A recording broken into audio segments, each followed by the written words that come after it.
means is that you can process multiple transactions or multiple blocks that contain transactions simultaneously in the network. So say you take, for example, Ethereum. The Ethereum network mines one block and then it gets propagated to the network. So it's just like one block after the other. With Fantom, you can have the network process, say, 3 or 4 blocks simultaneously to come to consensus. And what is the beauty about Fantom is that we've managed to design algorithms such that you can achieve the final ordering of transactions across all nodes, right? So the entire node history is consistent across all nodes in the network. And it's really complicated how that process actually works, but we've been able to achieve it, which means that, intuitively, if you can process 3 or 4 blocks at the same time, it's always going to be faster than just processing 1 block at the same time, right? So that's the key difference. So what we tried to do is optimize, a consensus engine, and what my talk will be on about tomorrow is how we're also optimizing not just the consensus or the messaging between the nodes in terms of confirming transactions, but also about how you optimize the actual execution of the smart contracts or the applications themselves. So it's things like what we call virtual machine or database work, etc., that are not necessarily to do with consensus, but still are really part of the entire transaction execution process, which is not just confirming a transaction, but it's also how does the transaction actually get executed on the node, how does it propagate to the nodes, and how does it actually be finalized into the network itself. Amazing answer, amazing answer. You can clap, it's fine. All right, so Fantom's kind of taking a bit of what I would call a novel or maybe a different approach to adoption, whereas a lot of chains are taking a flash in the pan, we're gonna chuck a bunch of incentives at the wall, we're gonna bring people over, right? You're taking a more sustainable, long-term approach by attracting developers, by giving them the tooling that's needed to deploy their dApp in a way that makes sense, not just from a technological standpoint, but also from a financial standpoint. Can you guys expand upon that just a little bit? Sure, I'll take this one. So for those of you who follow Fantom's announcements, you may have seen Andre Cronje's recent blog post or article. He's a director and co-founder of Fantom, talking about Fantom's 30-year runway. We're in a good position to have that behind us. Now the question is, how can we utilize that in such a way where it gets us to the end goal? And the end goal is really creating these decentralized and immutable systems that are censorship resistant for anybody to continue operating and launching and deploying their smart contracts on Fantom, regardless of, as Andre said, regardless of if we are dead, those of us here on the stage. And so what I mean by that is, it is quite different in the sense that we're thinking about sustainability, we're thinking about long-term solutions rather than how can we pour the majority of the incentives into the ecosystem up front and essentially have those gamified, gamed away. And as we've seen with a lot of other experiments and applications of the sort, liquidity mining is a game that is a game of musical chairs, and it has few winners and many losers. That's not what we want. So we're taking a different approach where we're combining a variety of different incentive mechanisms. I'll go through them right now. So one of them is, yes, we do have the traditional route of connecting any developer or entrepreneur building on Fantom with our network of VC partners for the more traditional sort of funding route, where they would be investing directly into these ecosystem projects. But then we also have things like Gitcoin grants. So we are the first layer 1 outside of Ethereum to have had the Gitcoin grant pilot program rolled out, which we're in the process of concluding now. And essentially the way that works is through something called quadratic funding, where it disproportionately weighs the amount of votes or funding received for a project in comparison to just the total amount. And what I mean by that is, if you have a project that has, for example, 10 very active users and they each donate $1, contribute to it, this could be a public goods type program, right? They're gonna get a larger matching portion of the funding that Fantom's putting forward than a project that just gets one $10 donation from one individual donor. And this allows us to sort of democratize the resource allocation process in terms of what we have in our treasury, but it also allows us to harness the collective consciousness of the many who are actually using the applications in the day-to-day. It allows the end user to have a say in the direction of the protocol's evolution without our direct involvement. So this is one of the initiatives we're taking, and it's been a great success so far. We're in the process of wrapping that up and rolling out those distributions. Gitcoin has been a great partner in doing so. But then we also have other things in play as well. So one of them is the ecosystem vault. What the ecosystem vault does is it essentially takes a percentage of all the network fees that are generated by Fantom. So this is real revenue generated by the network. These aren't inflationary, inflationary rewards that are being handed out. And this ecosystem vault is governed through the Fantom stakers. So you can submit a proposal for what you want, the amount you need to get what you need done. And if you have a 55% quorum and 55% approval rate, then you are going to receive funding for your project. And our involvement in it as the foundation is minimal, to the extent that yes, we're going to be there to pull the plug or turn it off if something goes wrong or if somebody's trying to game the system. But over time, our goal is to remove ourselves from the resource allocation process as much as possible so that we can allow the market to dictate where resources should be allocated more efficiently. And at the end of the day, all resources are scarce resources, and we need to be able to leverage, again, this collective consciousness that I keep referring to be able to do that more effectively than those of us up here on the stage trying to come to a conclusion as to which project is going to make it and which one isn't. Well, voting with your feet and allowing the users of the network who actually leverage these products for their day-to-day or for whatever other use cases they have is much more effective. So that's the ecosystem vault. Last I checked this morning, it just opened up, but it's already accrued around 80,000 Fantom tokens, which is approximately $35,000, and we hope to continue seeing that grow.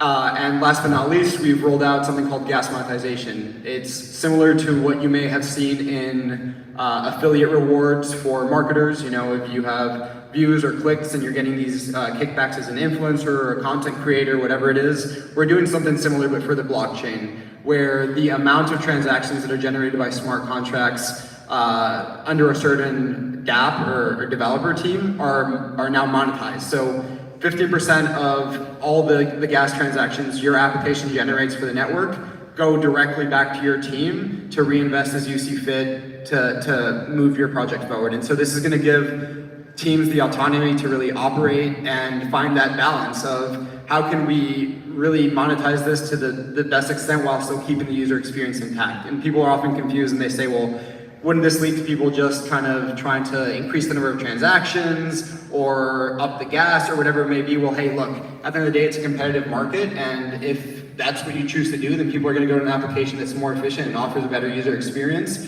And so it's, in a sense, it regulates itself. It balances itself out. And so this is all, kind of in wrapping it up, what we are trying to do here is remove ourselves as mediators and decision makers and allow the market to make the decisions as to how these scarce resources, which we now have in our treasury, which are generated by the network, are distributed across the different dApps and builders on Fantom.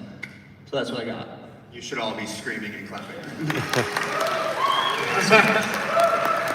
I want to pick on something real quick. So, and maybe this is a question for Mike or Simone.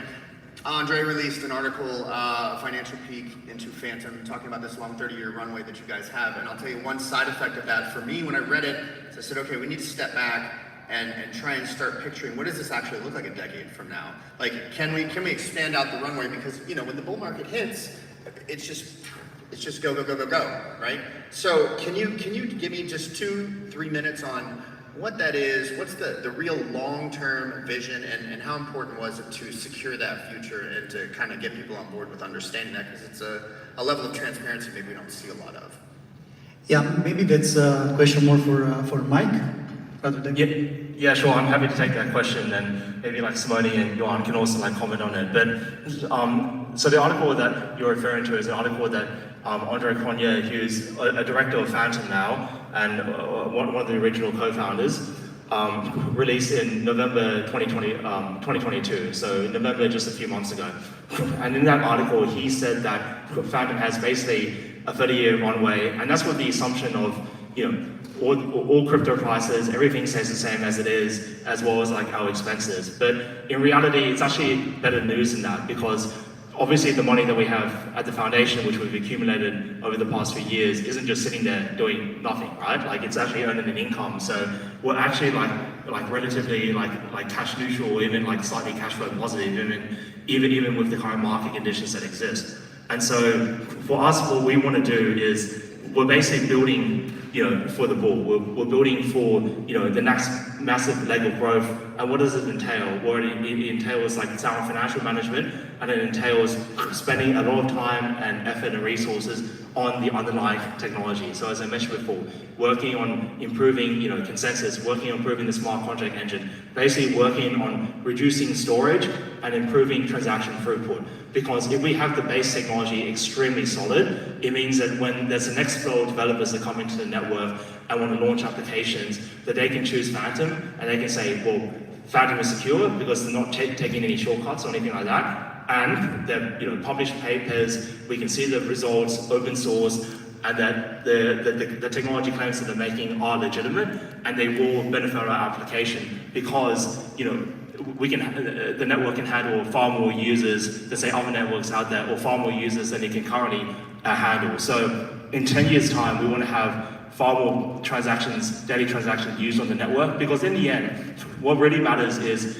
in order to create a sustainable network, it's all about fee generation on the network, right? So that means that what you want to achieve is low transaction fees for each individual transaction or each individual user, but in aggregate, it's enormous transaction fees every single day to the validators of the network that provide the security for the network. So it's kind of like a similar business model, so to speak, say with Visa and MasterCard, where they're basically getting a cut of the transaction fee, but they're the ones that are processing all the transactions and making sure it's secure, making sure you can do payments, making sure that all the banks are happy. With Fantom, it's sort of equivalent in the sense that you want to reward the validators for securing the network, and that requires you to have a network that's scalable enough to be able to handle sufficient demand. And it's sort of like the transactions that you're processing, though, are not just payment transactions, but they're transactions related to all sorts of different activities that people use blockchains for, all sorts of different use cases. So you think about supply chain management, you think about DeFi, you think about NFTs, etc. All those use cases, we want to maximize the transaction throughput for. And so that is really the long-term goal of Fantom, and that's what all the work is all about. Hell yeah. Awesome. And that becomes even more impressive when you understand that Mike and Andre pretty much bootstrapped this from the beginning. So it's there's a long history there. Go learn it. All right, so well, just to be clear, like it wasn't just us. It was like a team that we built around us. The team that we've got on stage here. So a lot of people contributed along the way. Beautiful. So all right, maybe this one's for you. Okay, good. So how is Fantom solving the scaling problem while still maintaining security? I think we touched on that, but I am interested to know, how does this play into your BD strategy moving forward? Yes, that's half for me and half for Mike. So, but okay, I'll start. First thing, actually, I wanted to add something related to the 30-year runway that the sort of also linked to this. So we've seen an extremely positive response from everyone, because we disclose, of course, this information that generally is not so transparent in the space, and of course it increased the level of trust that people have in the foundation, meaning that we don't have to, create shortcuts or running schemes or anything like that to make sure to acquire, for example, users in a very short amount of time, because otherwise, we might run out of funds or something like that. So of course, having such a long runway, as Michael was saying, it really gives us the freedom and really the calmness to build the infrastructure that then developers and end users will use. And this is honestly really the best way possible of building something blockchain and not in general, from a business perspective point of view. Now, going back to the BD strategy and how Fantom in general, what we're building in Fantom connects to that. Well, of course, what both Juan and Michael outlined, so this sort of key features and key differentiators that Fantom have compared to competitors, for example, are extremely interesting, I would say, for builders and end users alike. When it comes to business development, of course, you as a DApp or a developer team or a single developer as well, knows already that at the infrastructure level, they get, of course, on one side, the security, so that we didn't talk about much, but of course, we have two tools that offer best layer security. So one is Watchdog and the other one is Contract Library. These are tools that, I'm gonna make it very simple for non-technical people, but basically they scan smart contracts and they look for potential, mistakes or issues or anything like that, and automatically, of course, and so that the developers can be then notified and can then correct and address the issues. And then, of course, I would say probably the key component is actually the single layer, single chain that Fantom uses compared to, as we were saying, side chains, subnets, or all these scaling solutions. Because when you have one single chain, of course, you don't have to worry about sacrificing security, but at the same time, you don't have to worry about sacrificing performance and even more so at the end, user experience. Because we all know that once you start fragmenting liquidity, fragmenting users across multiple chains, across multiple subnets, multiple side chains, then of course you introduce an element of friction that is not ideal either for the builders or for the end users alike. So yeah, that's definitely something that resonates, I would say, from a business development point of view. The simplicity of the system that really is built in a way that it's stripped down of all the unnecessary stuff, right? Granted that, of course, we can pull it off, and we are pulling it off from a technology point of view. So can we really do this on a single chain without, as we said, let's say tap into alternative horizontal scalability solution? Yes, we can. And then, of course, this gives us also an advantage of also maybe later on adding additional scalability solutions, such as maybe sharding, for example. Michael can talk more about this.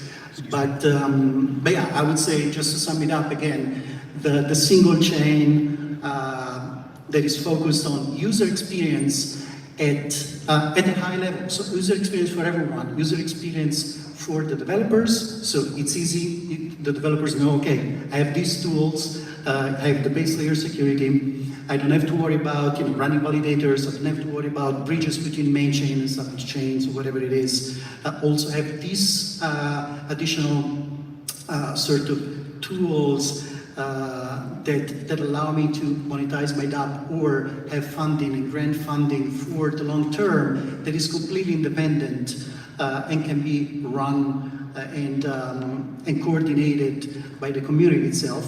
I think it's definitely something that Fantom has as an incredible advantage, and from the inside, it's really wonderful to see this happening and unfolding above our eyes. Let's go. You can clap. It's all right. Hey, a quick poll. If you've ever used Fantom DeFi or used the Fantom network, put your hand up real quick. That's a lot of people in this room. All right, so this next question is for you. Tell me about your go-to-market strategy. Which is when marketing, by the way. So when the product is ready, right? There's an if you build it, they will come type of attitude, but I know that that's not the go-to-market strategy that you guys are going to be taking. Can you touch on that? Because I know it's a question that people get asked a lot.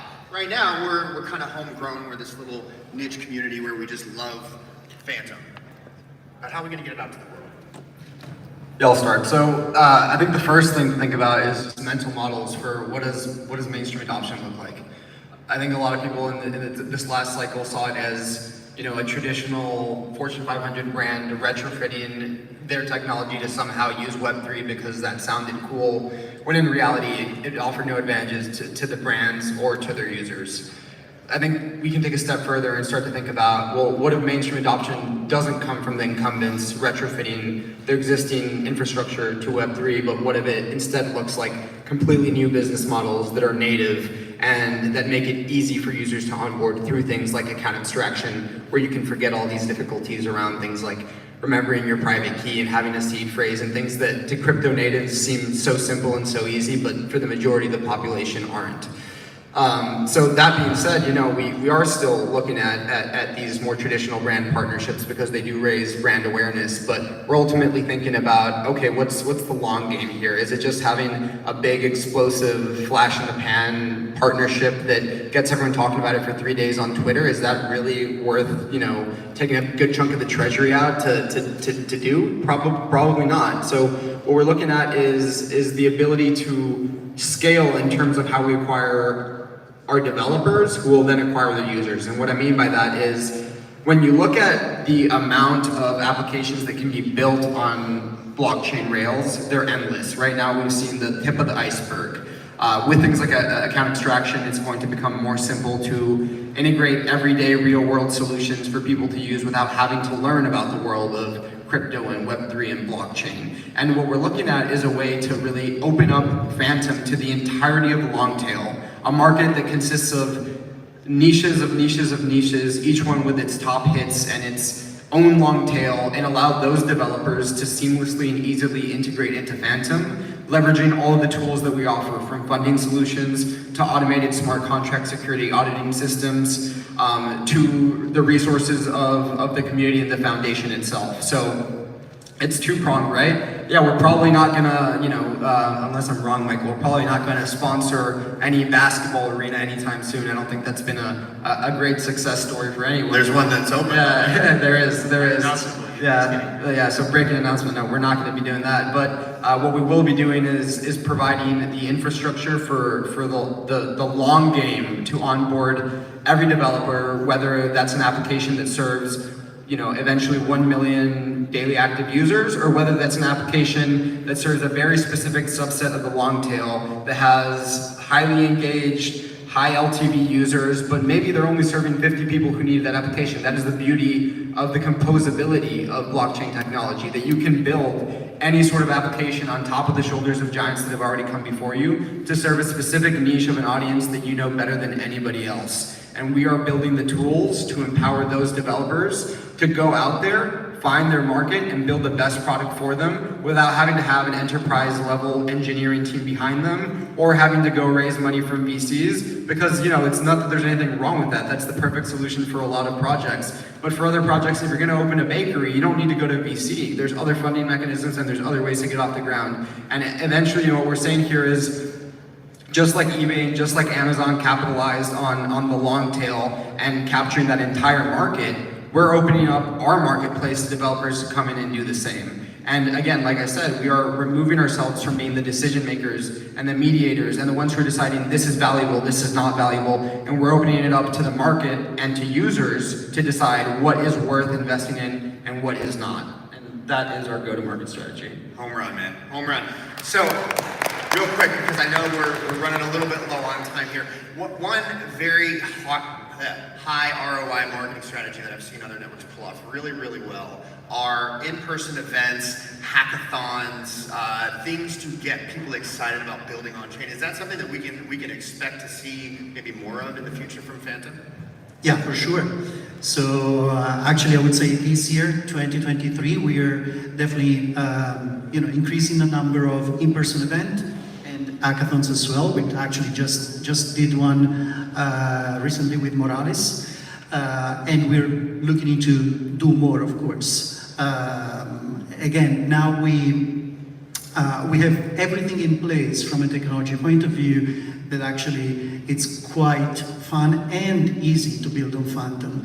That's for the developers' point of view. For everyone else, developers included, it's the series of Fantom Live events that we started doing late last year, and we'll keep doing them this year. Again, to bring people together, because it's always nice to meet people in person, to put a face to a name on Telegram or a face to a PFP. So yeah, absolutely, we're definitely increasing that, and we see that people are loving it. So why not? Wonderful. Ladies and gentlemen, I think we're out of time. Buster's over there shooting me dirty looks. So, Simone Pomposi, Mike Kong, Juan Angel from the Fantom Foundation, thanks for coming out. All right, thank you to our panel. Thank you guys. I can't wait to get Harry Yang out of here a little bit later. Talk about all the stuff he's got going on. All right, don't forget guys, we're gonna have a big party out at the river right down the bottom of the escalators about 6 p.m. today. Our little after party, we're doing it the entire, all 3 days.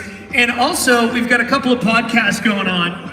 So make sure you go and check out Everybody Podcast and Crypto Kid TV is going to be starting in just a few minutes. Let's keep it going right now with our next panel, The Future of Cross-Chain, moderated by Wesso. Make some noise, guys.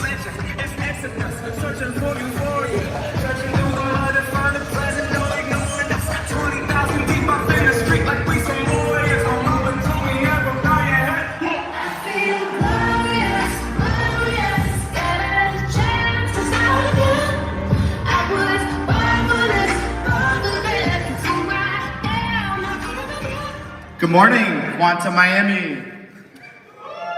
Woo! So we're here to talk about something that's close to my heart and close to Beefy, which is cross-chain. Some of the innovation we might see in this space. We have some of the thought leaders from the cross-chain side. So here with me today is Aaron Donis from Nine Realms, Hamza from Polygon, and Jared from Sushi. So I'll start with Aaron Donis. You want to go over your background and tell us a little bit about Nine Realms? Absolutely. Hi everyone, I'm Aaron Donis, Senior Engineer for Nine Realms and core contributor to the ThorChain protocol. ThorChain is a decentralized liquidity network. It's actually its own L1 blockchain that provides some unique cross-chain capabilities. So I think when a lot of people say cross-chain, what they really mean is cross-EVM or cross-chain within a certain ecosystem. But what ThorChain provides is a cross-chain in a chain-agnostic fashion. So it can connect EVM chains with UTXO chains, with Cosmos chains, etc. And my main role at ThorChain right now is to work with external teams like Edge Wallet and Trust Wallet to help them integrate with ThorChain's cross-chain swaps and other features. So happy to be here. Thanks. Yeah, thank you for having me. Hello everyone, I'm Hamza. I lead the DeFi, FinTech and NFT side of things at Polygon Labs. Been here for almost 2 years. And yeah, saw through the whole last 2 years of scale that Polygon has seen from Matic days to now Polygon, and like onboarded all the projects like Aave, Sushi back in the day, Curve, Balancer, Beefy, work very closely with Beefy guys. And yeah, excited to see how, and for people who don't know what Polygon is a Ethereum scaling solution. We have the POS network live, also with ZK EVM rollup coming in the next couple of months, testnet and mainnet soon. So yeah, pretty excited about it. Thank you. Hi, I'm Jared Graham, the new head chef at Sushi Swap. I joined about 4.5 months ago. Sushi's been going through a revamp to focus on more of a cross-chain initiative, and we're excited to be up here with some of our partners and see where it leads. Yeah, excited to be here. It's my first time being on stage talking about this stuff. Yeah. I'm glad to have you all here. I'm Wesso. I am the, lead developer and head of strategic partnerships at Beefy. We've been around for a little over 2 years. That makes us like one of the OG DeFi protocols. We're on 18 different blockchains, have over 300 million TVL, and we're really aiming to make the DeFi space just much easier for users. So we're a auto compounder. We have automated strategies, essentially converting yield and simple interest to compound interest. So excited to be here with everybody. First thing I want to ask is, what is like some of the innovation you're seeing in the space that's exciting to you? Yeah, absolutely. So I think, the cross-chain space is super challenging. Obviously, there's been a lot of bridge hacks, especially in 2022. And I think the reason why cross-chain is so challenging is because you basically need to get consensus on consensus. You need to observe what's happening on the source chain and to come to a consensus about what happened, and then you need to act on the destination chain. And there's a lot of points of vulnerability there. So I honestly think that like the biggest points of innovation right now are kind of happening at the UX layer. It's super cool to see teams like XDeFi and EdgeWallet and Pangolin, Sushi, all these teams that are, they're cornerstones of the crypto industry, and they're making the step into cross-chain even though it is so difficult. And I'm really excited to see how teams like this can kind of abstract away the complexities of cross-chain. I think the whole goal of cross-chain is that there's an EVM ecosystem, there's a Cosmos ecosystem. There's all these like independent ecosystems that are growing, but in order to kind of create one single DeFi ecosystem for all users, it's going to need to be innovation at the protocol level, which I think Thorchain is helping with, and then innovation at the UX level, like with Sushi Schwab and EdgeWallet and such. Yeah. So what's coming next? So for Thorchain specifically, I think we're kind of just doubling down on our bread and butter, which is cross-chain swaps. I think if the goal is to trend towards a more decentralized future, then we need to be able to kind of replace everything that centralized services currently do, but in a more decentralized way. And so if that's the goal, then like we need to tackle these cross-chain routes, and we need to make them more accessible to everyday users. So for us, our goal is to kind of like disappear into the background and become like the native asset cross-chain rails for the entire ecosystem. So we have EdgeWallet, who kind of recently introduced or integrated our cross-chain swaps. Trust Wallet, one of the biggest wallets in the game, just integrated with Thorchain as well. And we're in talks with all of the major wallets out there to kind of provide these cross-chain routes that they can't find anywhere else, and to help them kind of allow their users to choose the decentralized option over the centralized options out there. Hamza, what do you think? What's exciting you in the innovation inside of cross-chain? What's happening at Polygon? Aside from cross-chain? Aside from cross-chain, right? Yeah, what innovations in cross-chain are you excited about? What's happening on the Polygon side? What are you guys building? Yeah, we have always focused on the base infrastructure and left the cross-chain side to more educated teams like Thorchain and other bridges that are there. We are more focused on the base blockchain infrastructure, which POS chain is already live. There was a massive upgrade recently that practically reduced like 90% of the reorgs. So I think that was pretty important for like perp trading and derivatives and all those things. So like there were issues beforehand, but now I think it's much better. And then of course like ZK is our big bet for this year because I think that's the holy grail of Ethereum scalability, just scalability in general, and we will be hopefully the first to get into production ZK EVM mainnet in the next couple of months. I think internally the data is already there, or the testnet is already live. There have been about like 15,000 wallets already created, testing. I don't know if you have deployed. I have deployed. Super excited. Yeah, I have deployed a few stuff there, like Chainlink contracts and like some NFTs there. But yeah, it's like copy paste into a completely ZK environment secured by Ethereum, a true layer 2. And I think I'm on the base level infrastructure. I think I'm very, very excited about it. Cool. Yeah, some of the innovation I'm super excited about. We've seen an increasing innovation around messaging protocols. So we've been able to build a lot of applications where we're able to now send like cross-chain messages. So, I mean, Sushi was like one of the first ones to go with Stargate, where you can essentially execute cross-chain swaps. So I'm super excited about the continued evolution of the cross-chain messaging space.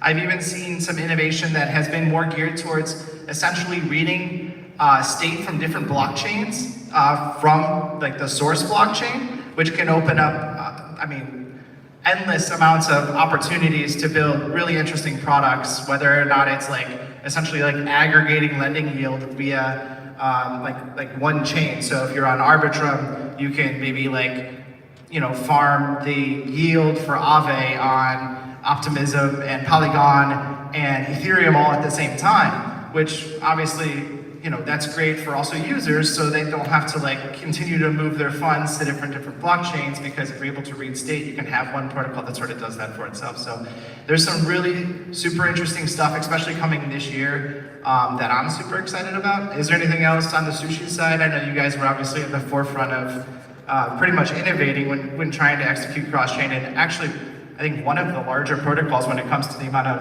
blockchains that you exist on. Is there anything on the Sushi side you guys are excited about? Yeah, Sushi's mandate is cross-chain. Started off as multi-chain, moved into cross-chain, and a lot of the product stack improvements that we're focused on is leveraging cross-chain. How we can serve these solutions to customers in a way that's really easy to use, makes the experience more equitable for them, and just allows them to leverage the technology so that they get the most out of it, right? I mean, that's kind of what I think we're all up here trying to do, is make things easier for the end users so that they can get more out of it. Cross-chain for Sushi, in terms of where we're headed with the product stack, there's quite a lot. I'm not sure if my engineering team would appreciate me divulging. All the alpha, Jared. You want all the alpha? Okay. Yeah, I mean, where I see kind of, we recently put out a new tokenomics proposal, and we're trying to like focus on sustainability and how we can, leverage the market share that we have, and maybe distribute the brand with what we have and where we're going more in 2023 and 2024. And tokenomics to me are one of the areas where I think a lot of DeFi specifically had kind of a short-sighted view of how to distribute that value, bootstrap actions, and really get utility for users.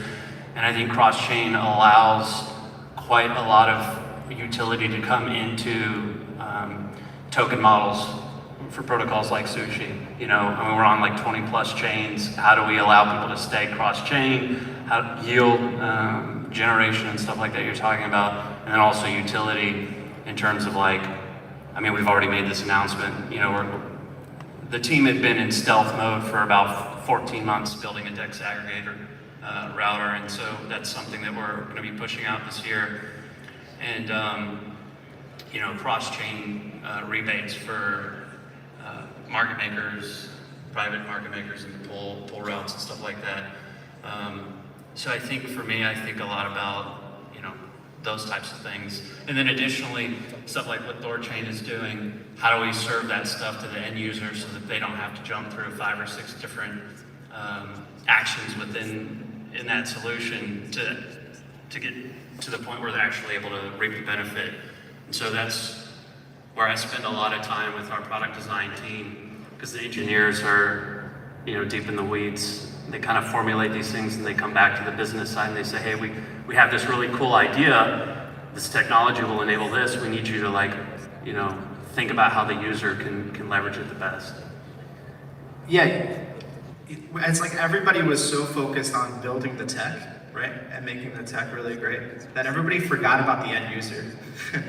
So if you look at the DeFi space, if you look at Web3, it seems like you just go to a bunch of, sort of unusable interfaces, and then you try to figure out exactly how to do these like really cool things that we've built. And so I think really now the next goal is, how do we continue to make the user experience better? Now we just continue to add more complexity, right? Like, it's no longer, hey, I'm gonna go to ETH and then play around and try to add liquidity on a DEX. It's, okay, now I have to farm on 6 different blockchains, and I have to figure out how to move my funds and how to bridge my funds, and then I have to, so as a user, you think about, okay, I have funds on ETH. Now I gotta find the best bridge, the best rate. So if you're not using a bridge aggregator, you can get wrecked, right? So then now, okay, now I bridge my funds. Okay, now I'm on whatever blockchain, Optimism, Arbitrum, Polygon. Probably Polygon, that's where you probably bridge your funds. Polygon. So now I'm on Polygon, and I wanna go and deposit into Sushi. Okay, well, I want to deposit Sables, I bridged Matic. Now I have to go and sell half of it. I have to make sure that I get the best rates. I gotta go find a DEX aggregator to swap to the tokens. Then I gotta go to Sushi. I gotta create liquidity. Now I can either put it into the farm on Sushi. Now if I want, Beefy to aggregate it, I gotta come back to Beefy. And so it's like, how do we abstract away all of these access transactions? And so I know one thing that we're working on Beefy, we just launched our Zap V2, which is partnered with 1inch. So now we use, like, whenever you're coming and you want to build an LP on, like, let's say Sushi, and you have Matic, and you want to farm stables, so like USDC, USDT, you come in, Beefy actually does the swaps via 1 inch to USDC, USDT, creates liquidity, deposits into Sushi, and then obviously auto compounds all the rewards. So on the user side, all you have to do, 1-click transaction, and you're gonna get the best rates. Now, how do we make that better, right? Well, Beefy's on 18 different blockchains, just like Sushi. So what if we were able to, instead of you having to find the best rate using a bridge aggregator and bridge into funds, that part of that 1-click transaction process was, you come to Beefy, deposit into Beefy, which would essentially use a bridge aggregator, bridge the funds, then go through 1 inch, pair it up, LP, deposit into Sushi, and auto compound the rewards. So now for you as a user, it can be on ETH, Arbitrum, wherever, bridge to Polygon, start your farming process, it's 1 click. So, I mean, that's where the space needs to be. We need to get rid of all these like 9, 10 transactions because it's unusable. People don't want to move flow. So we can like free up capital flow if we can abstract away the complexity that it is to move that capital. Yeah, absolutely. I think, and one thing along those lines that Thorchain has been doing is this feature called DEX aggregation. So that's actually, we're kind of daisy chaining different liquidity sources together. So we know that like Thorchain itself is never going to have the deepest ERC20, all the deepest ERC20 pools. But what we can hope to get is the deepest ETH pool, the deepest AVAX pool, the deepest Polygon pool, hopefully eventually. And then we can leverage the external dexes like SushiSwap and Uniswap, and we can basically daisy chain transactions together. So, for example, if you want to go from Bitcoin to SHIB or Bitcoin to Sushi token, this would be through Thorchain, one transaction where the user would sign the Bitcoin transaction, indicate that they want to end up with Sushi token and they want to go through the Sushi DEX, and then basically the validator network would sign that second transaction. So all the user has to do is sign the Bitcoin transaction, and then the network would observe that and then sign the ETH to SushiSwap on the other side. And so I think this has been, really helpful to unlock a lot of cross-chain routes that previously were not possible. And so it's going to be cool to see front ends kind of start integrating with these type of things. And as you're mentioning, these really complicated flows that protocols are putting together, and the interesting ways that front ends will be able to kind of abstract that all away for the user. It'll be cool to see. Yeah, I was just going to kind of piggyback that a little bit. One of the products that we have at Sushi that's not in the main core stack, it's the Furo, it's the payment streaming service. And one of the areas where we want to improve that product this year is enabling, cross-chain streams, cross-chain withdrawals, and make this stuff very seamless for the user, so that more DAOs will be able to use this where, whatever chain they're on, and really leverage the technology for their staff. Keep more of this stuff on chain and transparent. So I was just thinking about that when he was saying that. Yeah, well, it is actually, it's super useful. So as a DAO participant and a contributor that gets paid, the streams are definitely helpful, right? Now you're earning like every second instead of having to wait for like a lump sum payment at the end of the month. But like maybe the DAO wants to pay you on, I don't know, BSC or Fantom or something like that. But really, like, the only way I can really get my funds out is, more inexpensive, is to bridge to Polygon and then use like Coinbase, right? Because it's USDC native. So if there was an easier way for even like us as like DAO contributors to get paid, via like cross-chain streaming services, it could, make it like as a better incentive to participate in the DAOs. I'm excited about that product. Yeah. What about, Hamza, you have anything to add on the user experience? Like, how can we overall, like the end user, how do we overall make it better for the end user? Yeah, I think this year we'll see a lot of like one thing which people are not focusing maybe too much on is like seed phrase less wallets.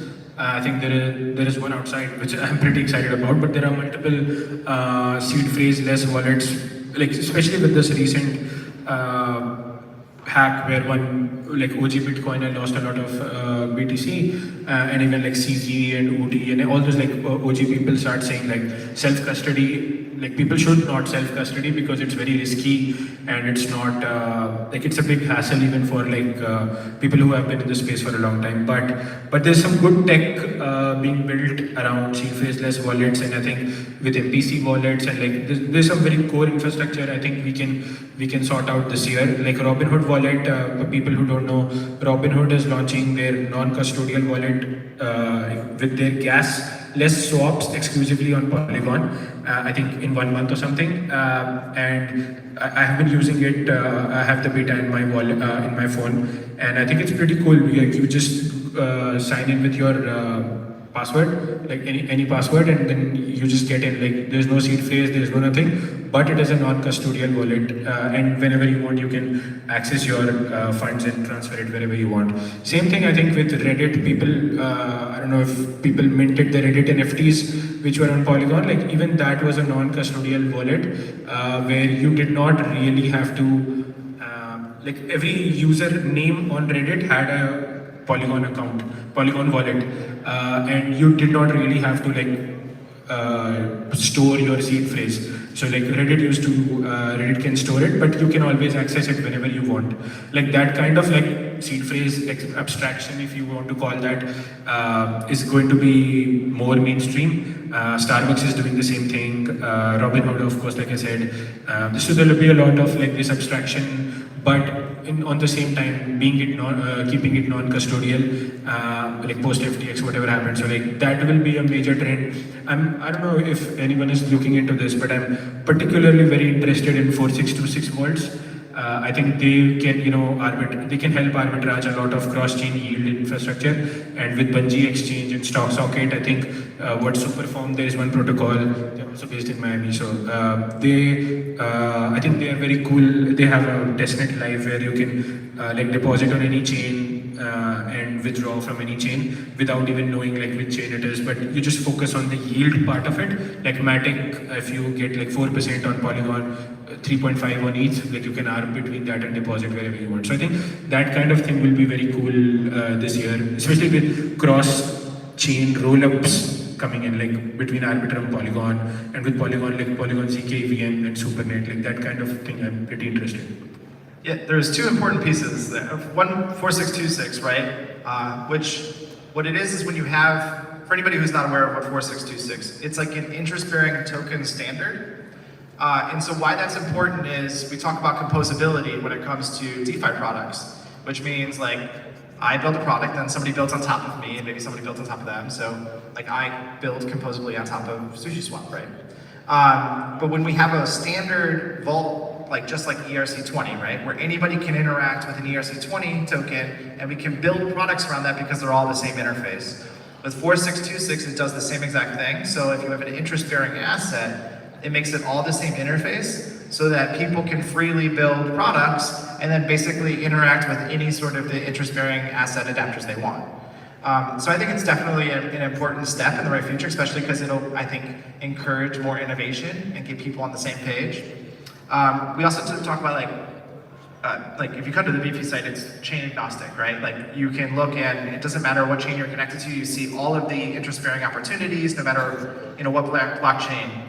I think Sushi's set up the same way now, right? Like do you see everything? Yeah, which is, I think that's what apps need to work towards going forward. If you're going to be a cross-chain DeFi app, it shouldn't be isolated to your network you're connected to. You should be able to see all of the opportunities across the varying different chains that you operate on.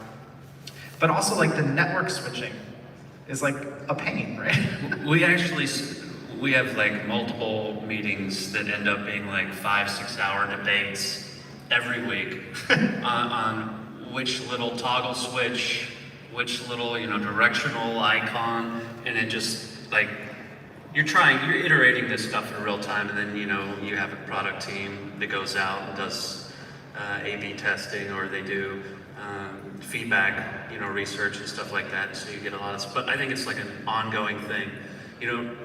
I mean, I'm a little bit older. I'm like in my early 40s, and to me, like when I think about kind of what crypto is going through on the UX side of things, and definitely applies to cross-chain, is when I go back and I think about like when I was in college and the internet was coming out and really like making a splash, none of this stuff was usable by people.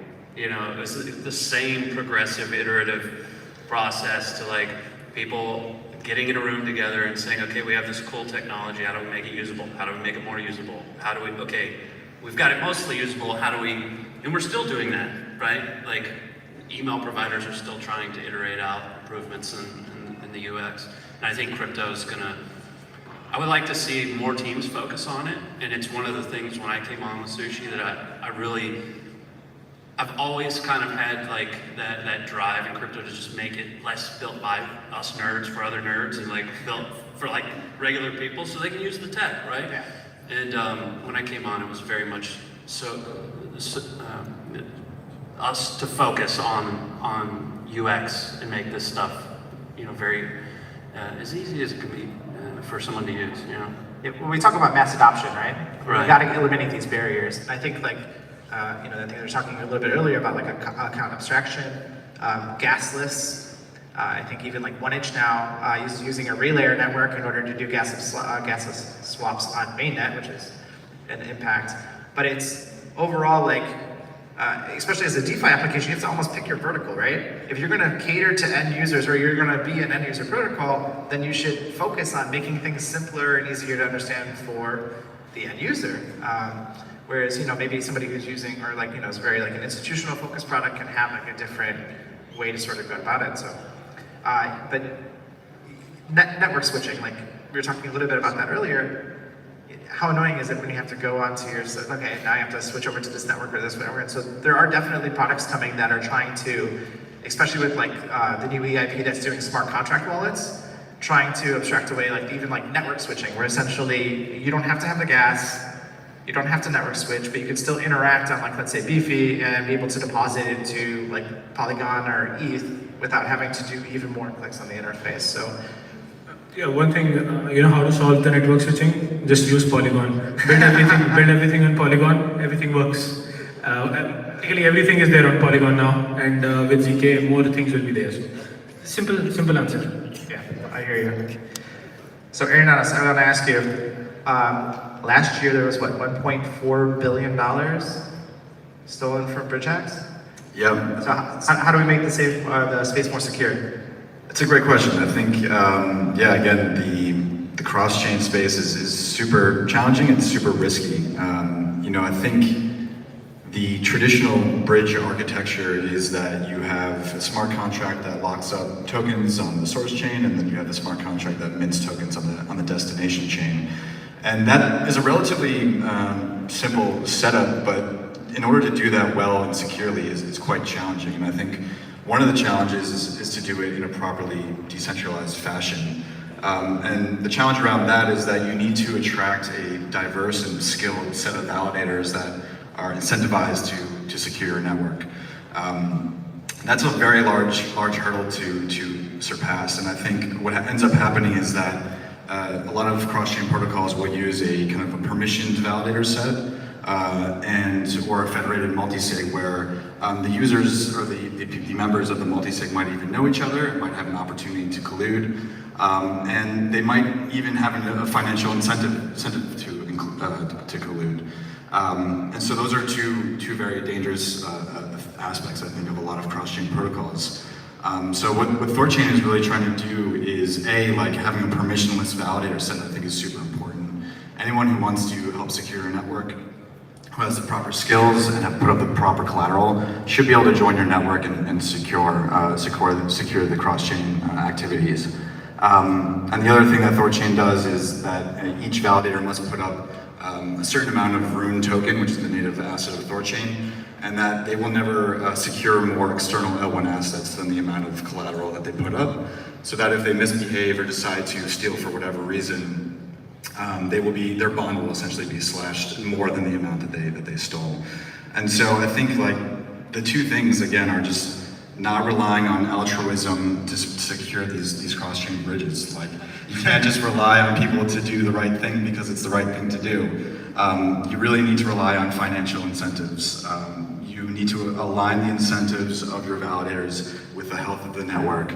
And that will make sure that, you know, that it's still a trusting relationship because you're trusting that they'll act rationally, but at least you're you're trusting that they'll act in their own self-interest, which is more powerful, I think, than altruism, unfortunately. So I'd say those are the two large things. Yeah, I think we just talked a lot about the user, right? Number one thing we should be concentrating on, whether you're a network, blockchain, a DeFi application, an NFT project, is, it doesn't matter, security, right? Safety and security, and making sure you have everything as tight as possible should be the number one priority. So we focus 100% on that as safety first, and then everything else is second. As a protocol that builds on top of other protocols, that means a lot of work going into auditing, making sure, and specifically, something that I think lacks a little bit in the space is proper access control, like making sure that you're taking care of like really privileged roles on contracts properly. So making sure that they're time locked, making sure that you have multi-sigs in place, because beyond like the bridge situations that obviously happen, if we saw attacks on DeFi specific protocols, it was like I'd say less bugs and more of private keys getting leaked, malicious team members. Like there needs to be proper access or controls and being able to control like the privileged use of the contracts themselves. So it's something I'm super focused on. I think like especially when it comes to cross-chain interactions, it was definitely like one of the things that I always like kept me up at night. If we're gonna have to trust these bridges, right? So I have to send data. Well, I need to make sure that all that data I'm sending is 100% going to get to the other side exactly as it was supposed to, and that nobody's like actually like taking the data and then sending malicious messages on my behalf or something like that. So that's going to have to be an evolution of continually how can we continually to secure the messaging protocols, how do we continue to secure the bridges, and then even as we're building now on the application level, at whatever products we're building, like how do we continue to make our stuff as bulletproof as possible. Yeah, it's interesting. I think a kind of a side note to that, or part of that note, is just proper testing suites for this stuff. I hear every day from my engineering team, we can't push this out. We need a proper testing suite. And so I think that there's an opportunity for the cross-chain side of the industry to either put things out themselves or for teams to focus on building those testing environments so that these things the security can be quantified, and there's a framework and structure to this stuff, because like DeFi summer was just, it was great, but it was also a complete mess, right? And so if we're going to take ourselves seriously, we have to put kind of mature processes in place and frameworks and stuff like that, so we're pushing out products that serve the user, again, kind of where I focus, by taking into account best security practices. And so I know that's something I think in the industry, and maybe at Polygon you guys are focused on,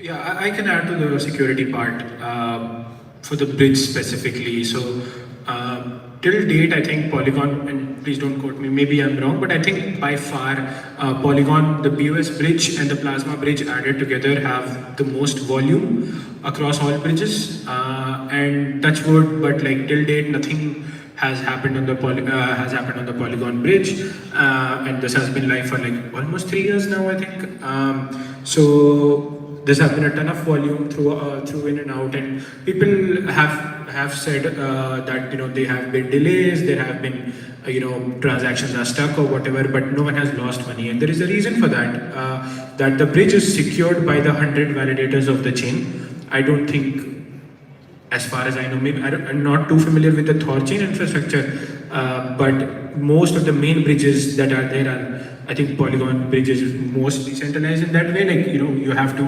have all the validators collude to screw someone on the bridge, and until now, like the most volume has happened, and at once I remember last year it was in the top 5 Ethereum's most used applications. And for people who don't know the Polygon infrastructure, like this, the validators don't lie on the Polygon chain but lie on Ethereum. So all of the proof and all the Merkle proof sits on Ethereum. So like if there is something wrong with the bridge, like people can fork out the validator set and the bridge contract and just align it to some other non-malicious bridge contract. So that way, like it has been tested a lot through all of the top security firms and even the bug bounty like Code for Arena and all of that. I think that is something we have been very focused on, and yes, it takes some like more time to move from Ethereum to Polygon via Polygon bridge, and there is a reason for that. Like unlike some other bridges which are like smart contract, are just like relayer wise, like there are other bridges, which is fair. Like there is definitely a trade-off. Everything is a spectrum. Like decentralization as well as security, both are in a spectrum, and yeah, like you have to choose your and we as industry participants should do a good job of educating, and then people should like select based on that. I think yeah, like same with CK. So we have been testing extensively the ZK EVM rollup. I think the last audit was done a couple of weeks ago for the mainnet for all the opcodes and everything. So hopefully when it goes live, things work as we hope. So I got a question for anybody on the panel. This is crazy. Still like, I think it was like 85% of the DeFi TPL is still on mainnet. So we're talking about all this innovation in the space, right? All of this exciting things that's being built, the cross-chain messaging, the DeFi or the cross-chain applications, and yet a majority of the value is still on mainnet. Do we see that changing, and what's going to lead to that change? I can answer that.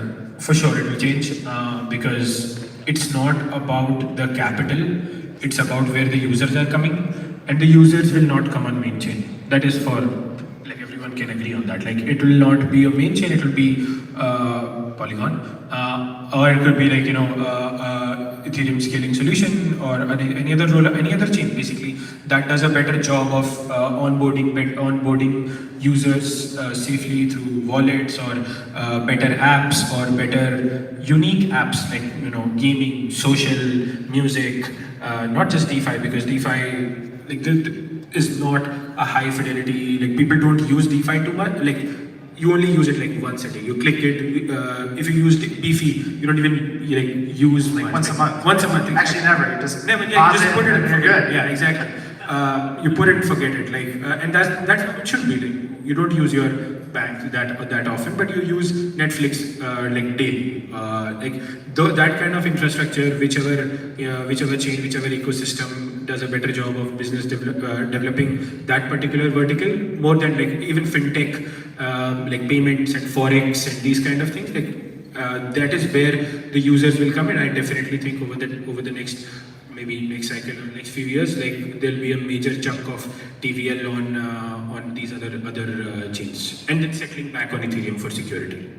Yeah, I mean that makes total sense, right? I think one of the things we've kind of an initiative that I brought into the business approach for Sushi, right? It was like, as you're approaching full distribution of your token supply, how do you continue to incentivize LPs on your decks, right?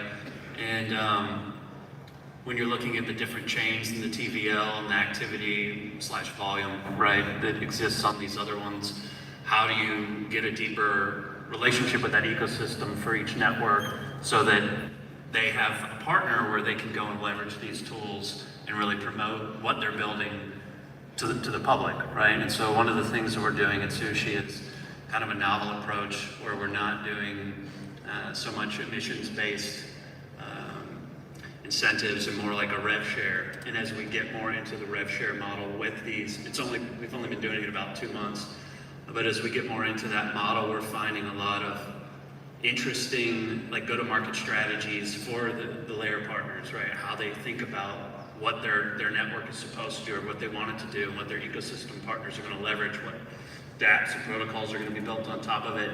And I think that I agree with you completely. We're a little bit away from what a lot of the networks want to do and what people are going to adopt and actually, I don't want to say flock to, but will use kind of en masse. And you'll see I think a migration of TVL and liquidity from mainnet to layered networks that actually have a specific target audience, not just putting another network out for the sake of having a network. Yeah. Yeah, I guess on that, right? So on the business side, I'm very familiar that when you're expanding to another blockchain network, it's easier, obviously, as a developer to go ahead and expand to an EVM-based chain, right? It's a lot of the same contracts, so on and so forth. So like, I guess on the business side, obviously now you have to use developer resources if it's going to integrate a chain that's not EVM-based. I know that there's a lot of opportunities, obviously, that are going to continue to pop up with non-EVM based chains. The first one that had was a large opportunity was obviously Solana. It was Rust-based. There's Zapatos, which is Move. So what do you think, Jared, like on a business decision side, like what would have to be the return on investment for you allocating developer resources to now developing on something that's not EVM? Or is that something that's like out of the realm of sushi? You guys are just going to stick to the EVM based stuff? No, I definitely want us to be ambitious. And so like other networks and other languages are attractive, but attractive in the sense of like, do they have a strong BD team? And are they going out and curating these ecosystems and not just building for the sake of building? So I've kind of teased it a little bit on social media over the last couple of months, but you know, we just signed a contract earlier this week, so I guess I can talk about it officially. We're launching a perps DEX on the Say network, which you know is a layer one. It's focused on like having an order book / matching engine in their consensus layer, and they want to focus solely on that vertical. And I think that makes a lot of sense. You know, they're coming from the Cosmos ecosystem. It's a new play for us. And so we're working hand in hand with them on, you know, what developer resources need to be allocated from their side for Sushi to leverage what they've built, and so that we can provide value, you know, as a brand back to them, and it's not just lopsided. So these conversations are very, I mean, this one's been going on for like pretty much since I came on, so almost 4.5 months, 5 months. And it's just like you sit down, you talk about it, kind of becomes a white glove experience. You get, you know, intimately acquainted with the teams, you know, and what their goals are, and you just kind of build it together. And it, you know, you have to align yourself with teams that are ambitious, but like based in reality, and have a targeted audience that they want to go after. Aaron Douglas, what about like integrating? I mean, obviously, you guys have integrated like a lot of different things, but like, you know, EVM is a little bit easier because it's less work. So like, what do you think? Yeah, I mean, I think you know what Jared is talking about, and that's super exciting. I think it's indicative that, you know, EVM land might be kind of the most popular or tooled for kind of space at this time, but you know, there's a whole swath of ecosystems that either exist now or don't even exist yet that won't be EVM based. I mean, Bitcoin still being the largest crypto, you know, ever. That's not probably going away anytime soon. The Cosmos ecosystem probably isn't going away anytime soon. And right now, like we actually take a look at Sushi's code base, and you know, we look at all of DEX code bases to see what it would take to integrate something like Thorchain that doesn't assume an EVM interaction. And everything right now is very tooled towards EVM, unfortunately. And I think that, I mean, it makes sense because again, it's like the easiest thing to kind of add on. But I'm super excited because I you know, my perspective is that, again, like maybe the greatest ecosystems in crypto don't exist yet, and maybe they won't be EVM, and so there's always going to be a need to abstract away, you know, a particular tooling stack or programming language or Solidity contracts, things like this. Yeah, and so for Thorchain, our kind of goal is to, you know, support the entire crypto industry, no matter what, you know, the network is based on. So, you know, we're excited, I think, because we'll see this trend of companies, you know, and projects move away from, not away from EVM, still support EVM, but also to start to support others. Like, I think something that's exciting is like MetaMask snaps, for example, which should be rolling out this year, and that will effectively allow you to use the same MetaMask flow on chains that are not EVM based, on things like Bitcoin and Cosmos based chains. So I think like the wallets, especially, are really going to own this next phase of evolution. They really own the user interaction with blockchains, and so I think a lot of the innovation and the abstraction are really going to have to happen at the wallet layer. And you know, there's like this concept of the wallet wars that are going to come, and I'm excited to see how like which wallets kind of move towards the cross-chain, the true cross-chain mentality. So Like, which is the go-to? I mean, XDeFi is a great cross-chain wallet that's chain agnostic. They, you know, they support Bitcoin, Cosmos, EVM chain. So hopefully we'll see other chains kind of take their lead, or other wallets. Yeah, it'll be interesting because when you're allocating, obviously, developer resources, it's a lot, since it's easier to just develop on the EVM, you know, especially with the amount of users that we've seen on EVM platforms, the ROI is just better on developing on the EVM side. Also, you know, I mean, the developers queue that we have available, right? So the amount of developers that are building on, like, let's say, Cosmos or doing Rust instead of like Solidity is smaller, and Solidity devs are already hard to come by. So as a protocol, you're definitely like, okay, I got to size up this opportunity. Is it large enough? Is there a lot of excitement behind it? And then, you know, you write on like, is the business development team good? Are they going to help out with resources? And so then those all kind of lead into your decisions on whether you're going to have to, or that you're going to build onto the, like, let's say, non-EVM based platform. But I think as a DeFi protocol, you're going to have to. It's going to have to be a necessity to build to these new different platforms and to continue to expand. Wanted to add one thing on that is like with the Solana thing that has happened, and like, I mean, of course it's a good ecosystem and everything, but like a bunch of NFT projects have moved to Polygon. A bunch of like DeFi protocols have been moving in the process of like porting their code from Rust to EVM because they like believe in a ZK first future, and like I've been speaking to them a lot and you know help them connect to these dev shops that can give them the white glove service to port from Rust to Solidity and even on the ZK EVM. So I think it's not that difficult. Of course, I mean, of course, it's a new paradigm for sure, but that way they can, you know, de-risk from one ecosystem to a more wider ecosystem and build it on Ethereum, build it on Polygon or any other rollup which might make sense. Because like if you like with Terra, what we saw is like people put all their eggs in one basket and like the whole infrastructure goes down, then you, with no fault of your own, go down with that infrastructure. Same with Solana, which happened with like a lot of teams have treasuries and FTX, so a lot of teams reached out to us after that. And I think with EVM, you're kind of like de-risking, and I understand the niche part and like you want to cater to like say network, for example, but like with EVM, you kind of like de-risk the platform risk, so to say, and be like you can build wherever you want, whichever you like, wherever users are basically. Well, that was super exciting. There's a lot of things I learned, but I think that's all the time we have. So I want to thank Aaron Donis and Hamza and Jared for joining me, and I look forward to talking to you guys soon.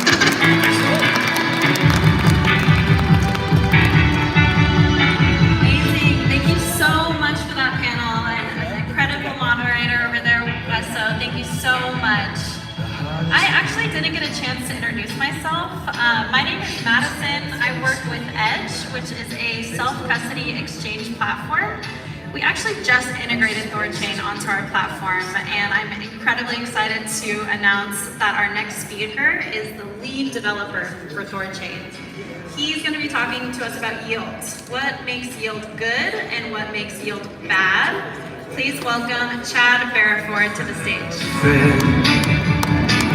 Take you out of this place, so you can land. I had a chair for days. It's a beautiful day. How y'all doing today? Hello. So I kind of want to talk about yield, because it's kind of a common thing we talk about in the space and an important component of the industry. And I feel like yield in some way in crypto is kind of like a ping pong show in Bangkok. Right? You think it's going to be great, you go, and it's end up being a complete disappointment. No, I just mean that this industry tends to want to promise you everything, right? They want to give you 20% fixed rate interest. They want to give you 100,000% APYs.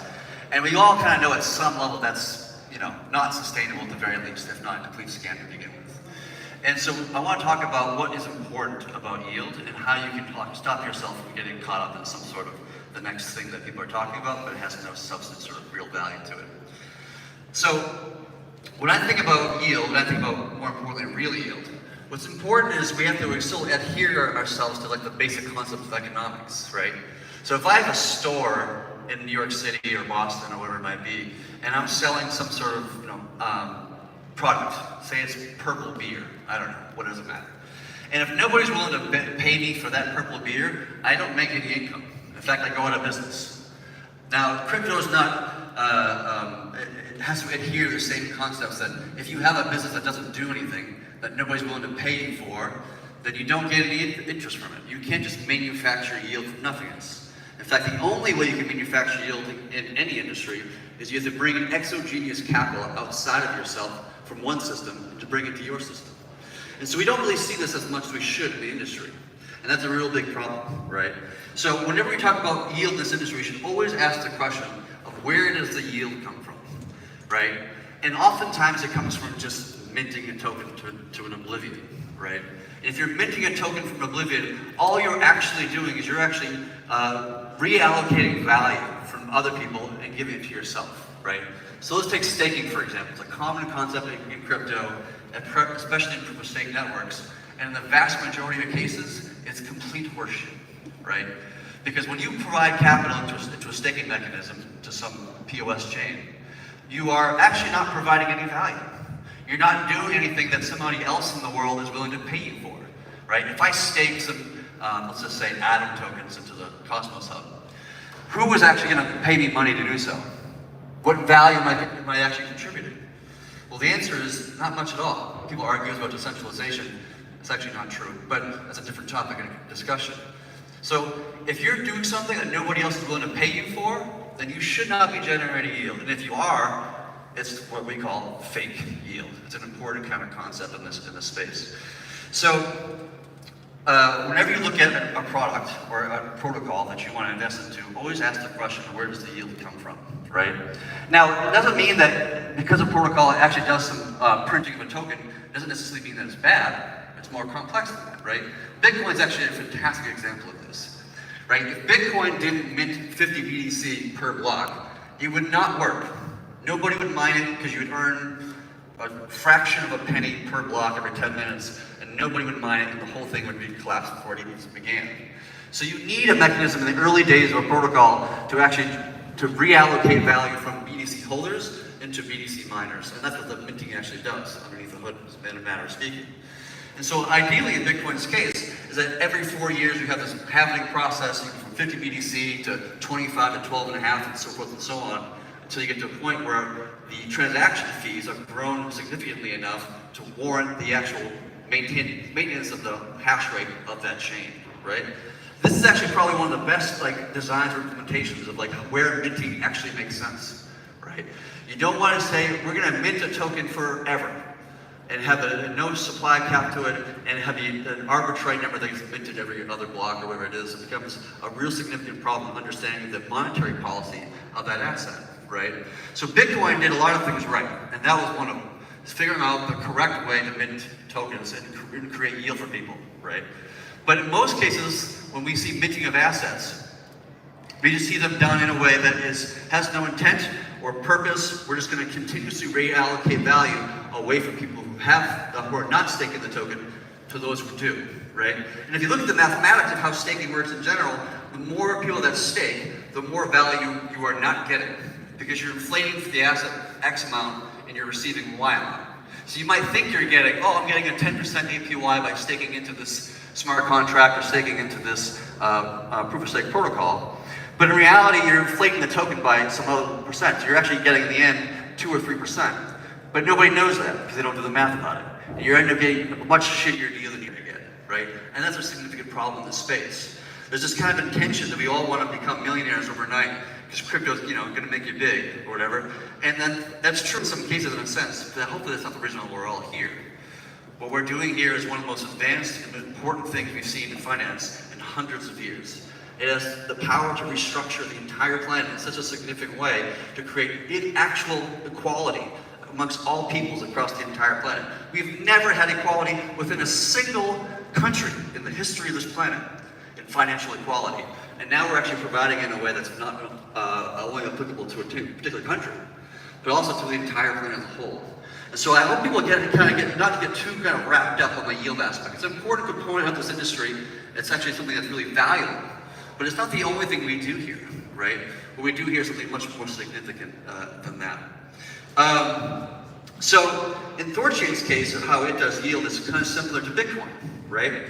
And in ThorChain's case, there is a minting of the root token, which is the base token of the network, that goes down over time, kind of actually modeled after Bitcoin's halving, but instead of having every 4 years, it does it continuously every block. And then there's also fees that are collected through swaps and trades. So you're providing an actual purpose and value. Then you move your BTC to Ether, your Ether to AVAX, or your AVAX to BNB, or whatever it might be. And those people are willing to pay fees to do so. In the beginning of ThorChain's history, the amount of it's collecting the fees is rather small because it's a brand new network. Makes sense, right? But as it gets more popular over time and more utilized, and provides a value to people that people are willing to pay for, the block rewards get reduced every block, just as Bitcoin gets reduced every 4 years, and then the income of the transactions fees increases over time, hopefully with the adoption of that kind of network. That's kind of at a high level. Like the important thing about yield is to make sure that you always know where it comes from, and making sure that you know that it's legitimate and valid. You can check the block explorer and that kind of stuff to make sure everything is like legitimate and makes sense. Does that make sense to you so far? Am I making sense, or am I just not making a bit of sense? Yeah. It's something we see all the time, like whether it's like farming or something like this. I just see it every year, every bull market. There's always some new project that people are talking about that gives them some crazy yield that's detached from reality, and it ends up being a giant rug on the people beneath it. That's really a sad component of the system, right? But to be fair, it's not even unique to crypto. Anytime you have some technological innovation in the space of the human race in general, take for example the internet in the 1990s. You can talk about the telegraph. You can talk about railroad mania in the 1860s, both in the United States and England. And whenever you have some sort of massive technological innovation, you have an influx of capital. And whenever you have a massive influx in capital in a technology that nobody quite understands yet, we're still trying to figure that out. With that comes an opportunity for scams and bullshit. You know, fake news, fake yield, fake everything. And it's a really unfortunate component of our industry, but that's just the part of any technological innovation, right? Most of the stuff we see in this space is bullshit. Most of the stuff we see in this space will go to absolute zero, and that's actually okay, right? Even within nature itself, 97% of all species on this entire planet are now extinct. It doesn't mean that nature sucks. It doesn't mean that nature is stupid. It doesn't mean anything. All it means is that we need more experimentation. And with experimentation comes loss. Some things will float to the top, and some things will float to the bottom. It's just the natural way of Darwinism. And crypto is no different in this sense. We have lots of people trying different things, and we should encourage people to experiment, to try new ideas and concepts. Go far, go wide. Try new things. If you are a failure, that's okay. We learn things, right? We can talk about Terra and how that collapsed and how that was terrible and lost billions of dollars of people's money. But we learned as a community a lot about algo stables, right? Even every algo stable we've ever seen in crypto's history, they all have failed for different reasons. Most people don't understand that. And every time one of these things fails, we always learn something new that educates and informs the rest of the industry of how not to do something. Oftentimes, success is a terrible teacher. Failure, we always learn a huge amount of information. So, as we move forward in this space, I want to encourage people to be more skeptical about what they see, right? Whether it's talking about ThorChain, something I work on, or some other project, whatever, always be skeptical. Do your work, and never overexpose yourself to a project that was just launched 3 months ago, even though people are blowing up about it on crypto Twitter or whatever, right? Yeah, I think that's all I really got to say, to be honest with you. Is that enough? Hopefully that's really helpful. Every bull market we see people kind of wrapped up in some sort of crazy situation. But always ask yourself, like, how does this really work? Do the research. Don't listen to influencers. Please don't listen to influencers. Somebody on YouTube talking about Project X or Y, whatever it is, never put stock in that. Oftentimes they're bought. Even podcasts. There's like certain podcasts that like we've never been on, for example, just because we don't play the game of paying them $100,000 or $200,000 to put us on it, right?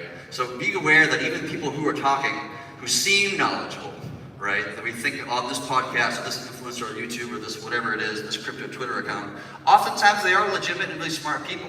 But a lot of times they're paid to say what they want to say. So please try to figure out which ones are legitimate, like people providing actual reasonable information, who are not just maxis, or not just fist pumping some random asset or whatever it might be, but actually give you objective data to support their perspective. It's a really important component to what we gotta do in the industry. I'm hoping that we get better after this last bull market. It was pretty embarrassing in some ways. I think we all kind of acknowledge that. But I hope in the future we can do that. So we really encourage people to take a deep look at what the products you want to get into. And like I said, even with something like ThorChain, like learn about it. I never tell anybody to buy a room. You'll never hear me say that. I always say, look at it, read about it, learn about it. The more you learn about it, the more you're saying, the more you're probably gonna like it, right? I'm not expecting people to buy it just because of some tagline, headline concept, but to actually look at the fundamentals, look at the value proposition of what the product's offering you. That's critically important. If you can't do that, find some people that can. Friends, families that were smart enough to do so. After all, not all of us are, programmers who can read source code and do the things that I kind of do. Anyways, I think that's all I gotta say. Tell them about Savers. Tell them about Savers. Here's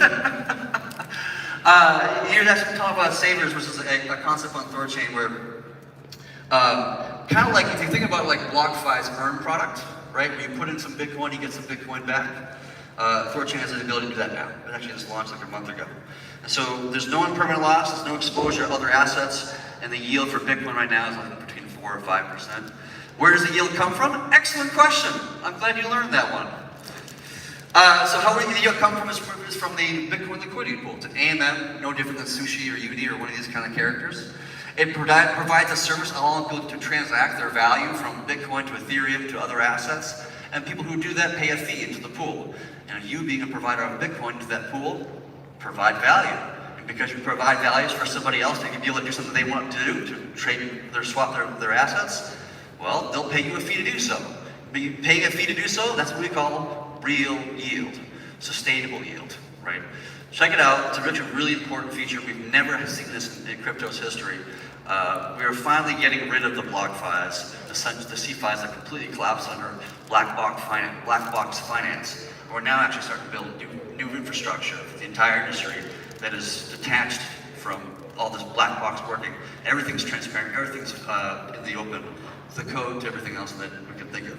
Anyways, good question, sir. I appreciate that. All right, guys, thank you so much. Have a good conference. All right, Chad. Thank you, brother. Thank you very much. All right, so listen, I think 2022, we learned a lot. I think a lot of us learned a lot. One of the things, I think the biggest thing I think we learned is not your keys, not your crypto, right guys? Get your crypto off exchanges, all right? But one of the other things is understanding and knowing what is happening, how to identify an issue with an exchange. I think we're gonna find out right now, thanks to one of our OG crypto people, and by the way, just an awesome woman that's been in the industry for at least a decade. Let's bring her up right now. Maya, come on up here and talk to us about FTX and due diligence.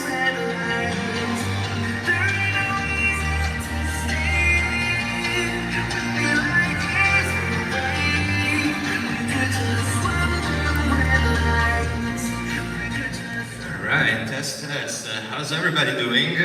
Hello Miami, very nice to be here. My name is Pier Giacomo Palmisani, I'm head of gaming at the Algorand Foundation. And I'm here with beautiful Maya Vuzeni. Oh my god, I butchered it. I know, we're joking about this. But we're here to give you a little bit of perspective on due diligence and deals and startups in the crypto space. I've been in crypto for 6 years. Maya here is a true OG. She's been in crypto for 12 years, so she's definitely seen some shit. So, Maya, why don't you walk us through your process, how you got into crypto, all the different cycles, what you've seen throughout every cycle, and also like what we got wrong in the past one.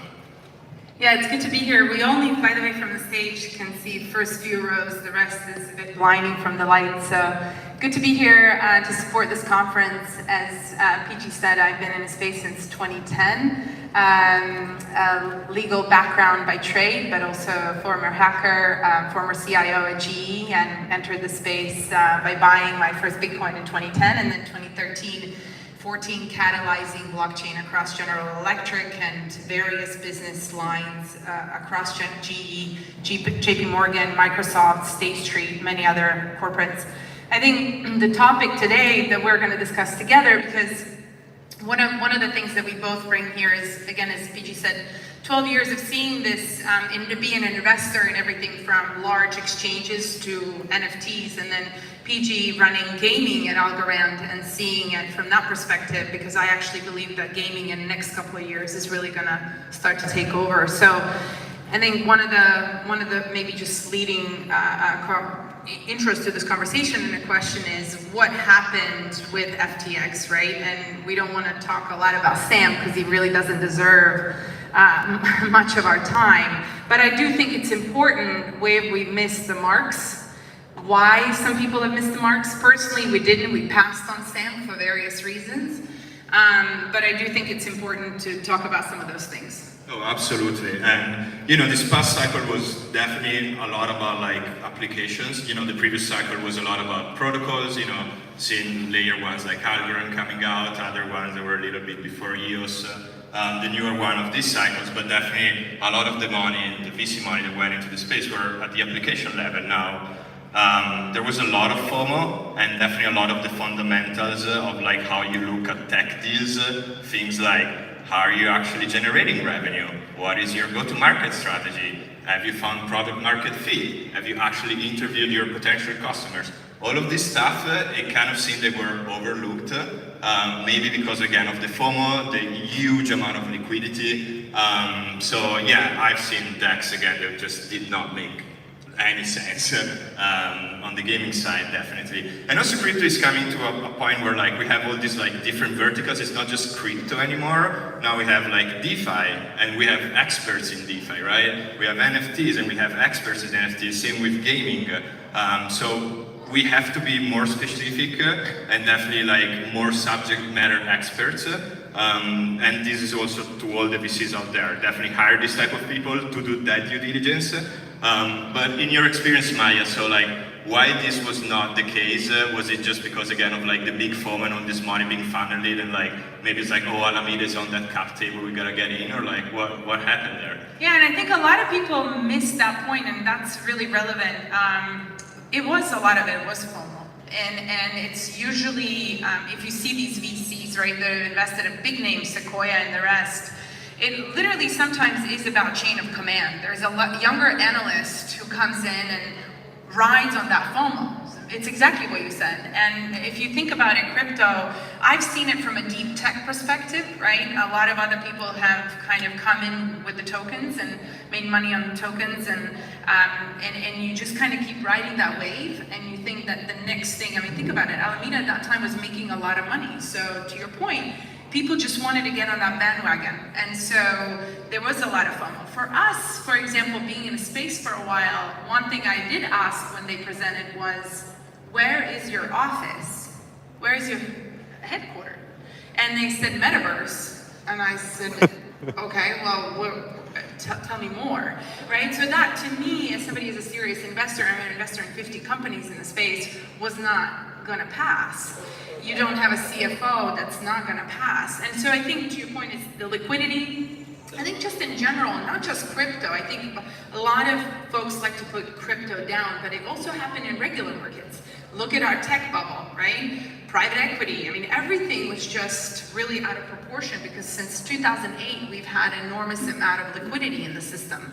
And so that, everybody was riding on it, right? Robinhood kind of rose, we talked about that yesterday, rose during that time because everybody has this liquidity. And so people just wanted to pile on Alameda because he was making this money. Reality is nobody kind of, when they double clicked on it, it was okay because Sam looked weird, he looked smart, right? But for my due diligence and what we do in our due diligence, Usually when a founder talks really fast about concepts that are different, to me, that's a question mark. And he kind of pretends that he's smarter than the rest in the room with the speed of his speech. And that is a really high EQ that I look for in my team or people that I work with, is when they look at founders. I first look at a founder and then I look at the tech, right? I actually want to double down on this because I think like, and also by talking to you, I know how like you value actually the founders and like the people. I think like beyond just like being, you know, very technical, very knowledgeable, there are some like human values as well, like qualities that people should have, you know, like as you said, EQ and like, you know, other things that like we should all strive for as a community, as a crypto community. Like I just meet so many good people in this community, and like it just hurts to see like the people without values are actually the one emerging. So going back to the due diligence process, well, like what are the traits, if you can just like double down on like what are the exact traits that you're looking for like good founders that for you are like signs of like future success, that would be great. Yeah, it's a good question, but it's also something that VCs are looking at now more, right? And everybody, and people like you, right? Probably when you get pitches, you probably look at that now more than you did probably even before. Not because you didn't want to, but because again, FOMO and the speed and everybody wants to deploy this capital. We certainly look at the calmness and the behavior of a founder. We look at how they treat other people internally. We look at how fast they're hiring. I come across people that raise $2 million and then they hire 15 people. For what? Right? You don't have a utility, you don't have a go-to-market. So that to us is not impressive at all. Somebody who just runs. It's more impressive when they start to hire subject expert matters for a particular area, right? They want to achieve a particular market, they want to partner with somebody. So we look at a lot of times, how do they want to develop this short-term and long-term, right? If their project is long-term on infrastructure side, what's their plan to start partnering on the infrastructure side, right? If it's let's say a payments company, right, where it's all about volume, we look at what is that utility, right? Did the founder think through that utility? Can he speak about it in a different way, or is he really stuck in his way of thinking and he doesn't want to change? Because you find a lot of people in crypto space who just think their token or their technology, because it's a great, perfect code, will solve what it needs to solve, but it has no real world application. Zero, actually. And usually I don't dismiss that, because you never know, right? What do I know? I'm just one small investor in this world, right? Nothing. But maybe 5 years from now, 6 years from now, we will have a utility for what he's doing, right? So we could try to balance it with the utility and the tech. But anybody that comes to me and says we have the best tech, best trading, no risk, our headquarters is in Metaverse, right? Our token is going to solve all the problems. And we just really have never listened, even in liquidity times. So that's just been me, maybe because I was careful, because it's my own capital. I am so adverse to buzzwords, like, you know, the usual, like, we're bridging people from Web 2 to Web 3. It's like, okay, like, everybody's doing that. Like, tell me how you do it, you know? And it has to be, like, very, very in-depth. Like, you have to, like, show me, like, what are the steps. Like, you have an actual plan.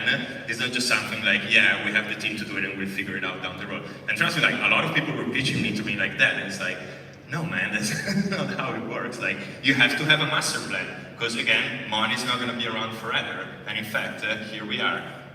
So yeah, that's. But double click on that in gaming, for example. I struggle with that, because a lot of times in gaming, it's very hard for Web 2 gaming to translate it to Web 3.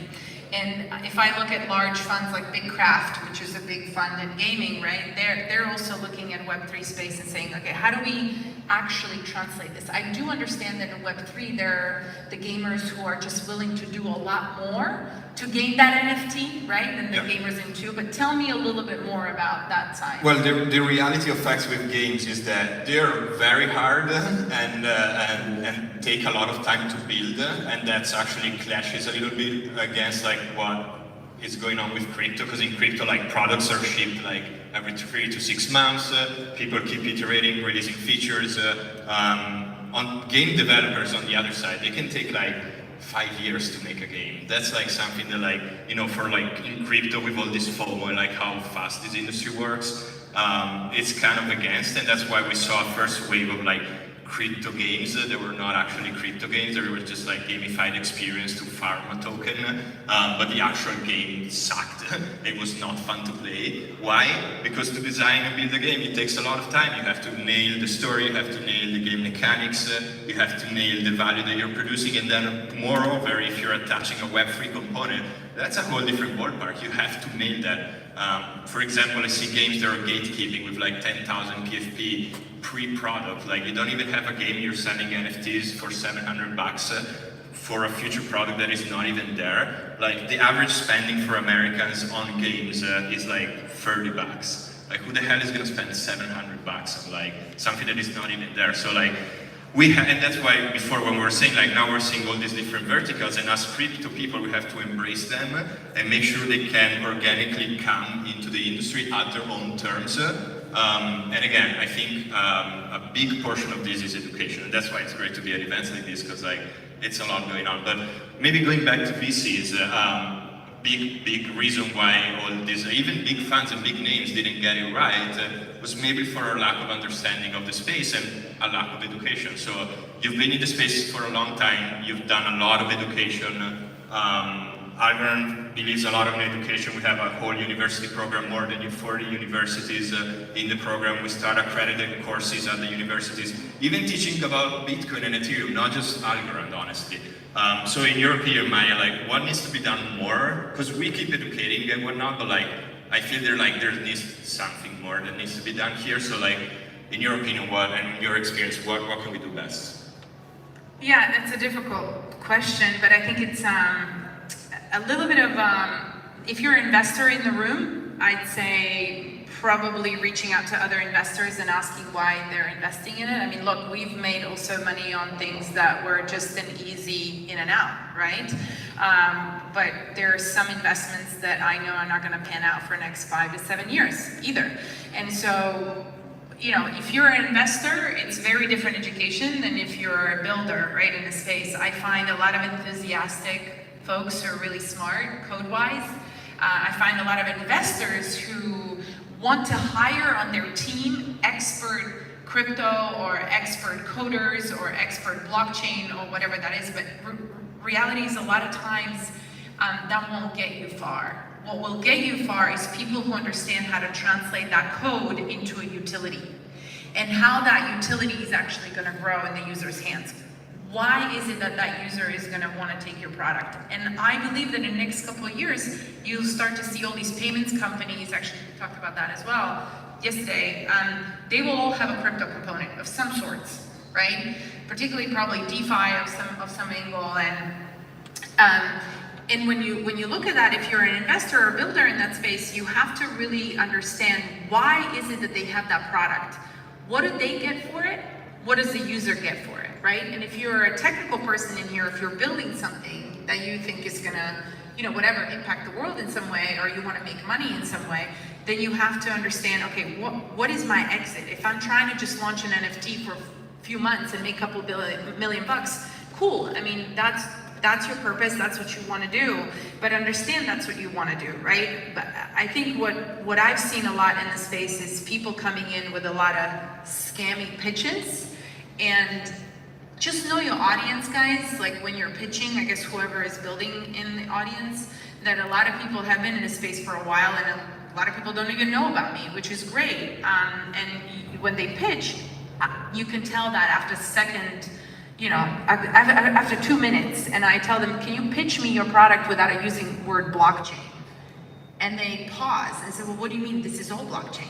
No, like what are you building that is so useful that it's gonna make money? And I think that's, given regulation that's coming in, being a lawyer and I worked short stint at SEC, like that is gonna become a really difficult thing to do. So I'd say be careful, because there are people out there who are watching everywhere actually, and who are gonna, you know, want to double click on your product. So I think the due diligence has really significantly changed. You know, are there scammers? Sure, but there's scammers in the current financial system constantly, right? I mean, we live in it, so you're not gonna get away from that. There's always gonna be a scam. Sure, but I think what's coming in the next year to 5 years in this space is really some interesting products that are gonna start looping into TradFi. that are really I fascinating. agree. Also, we gotta go there at one point, right? Like DeFi itself, like it cannot be like constant yield farming out of tokens that you make out of thin air, right? We have to plug into like real world utility. We have to be able to give loans peer-to-peer to people in a decentralized way. That's the whole point, right? That's why we're doing this. And actually, that's a good point. One of the things as a part of the due diligence that I'm seeing right now is, if you think about it, TradFi, a financial system in general in the world, right? If you look at we're here in the U.S., we are overwhelmed with debt, right? And that's a current topic in Washington. And you know that the banks that are actually currently here can't service a lot of people. They're not their clients because they're underserved, they're less than a middle class. And then when you look at emerging markets, right, a lot of that population is underserved. And so the way that TradFi is looking at this is they're looking at smart contracts and projects that you and I know about, and that are going to say, hey, look, this is our way to loop in the rest of the retail, right, and onboard it into the financial system. And literally, smart contracts are going to allow that, and they're going to be a tool to onboard millions of more people into the financial system. So I think the regulation and will force stronger due diligence. And I think as an investor, for me, I always care about what's your go-to-market. Are we building those partnerships? Where are they? Are they yielding results? If they're not yielding results, it's very tough to say that your tech is worth something, right? Unless you invested millions of dollars and built some kind of a platform, right, that is useful. Or unless you're in for a quick buck and then like, which is fair, do it, it's crypto, you can, but you get yourself burnt in the long run. Like, if you're in this industry to stay in the long run, to build actually generational infrastructure, because that's what we're here to do, right?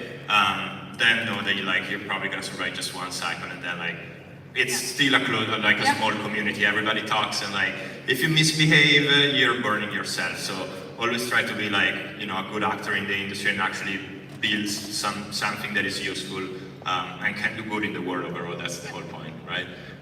Are we out of time? I think we're yeah. Everyone, give it up for our panelists. Thank you so much. Thank you. Amazing. Thank you. I told you we had some rock stars on this agenda today. See, you may be wondering, why does she have a coffee on stage? Well, our next panel, we have a cafecito chat with 4 individuals who are making a splash in Miami regarding the crypto space. There's a reason we meet in Miami, and these people are a huge part of that reason. Please welcome Scarlett, Scott, Gianni, and Tommy onto the stage, please.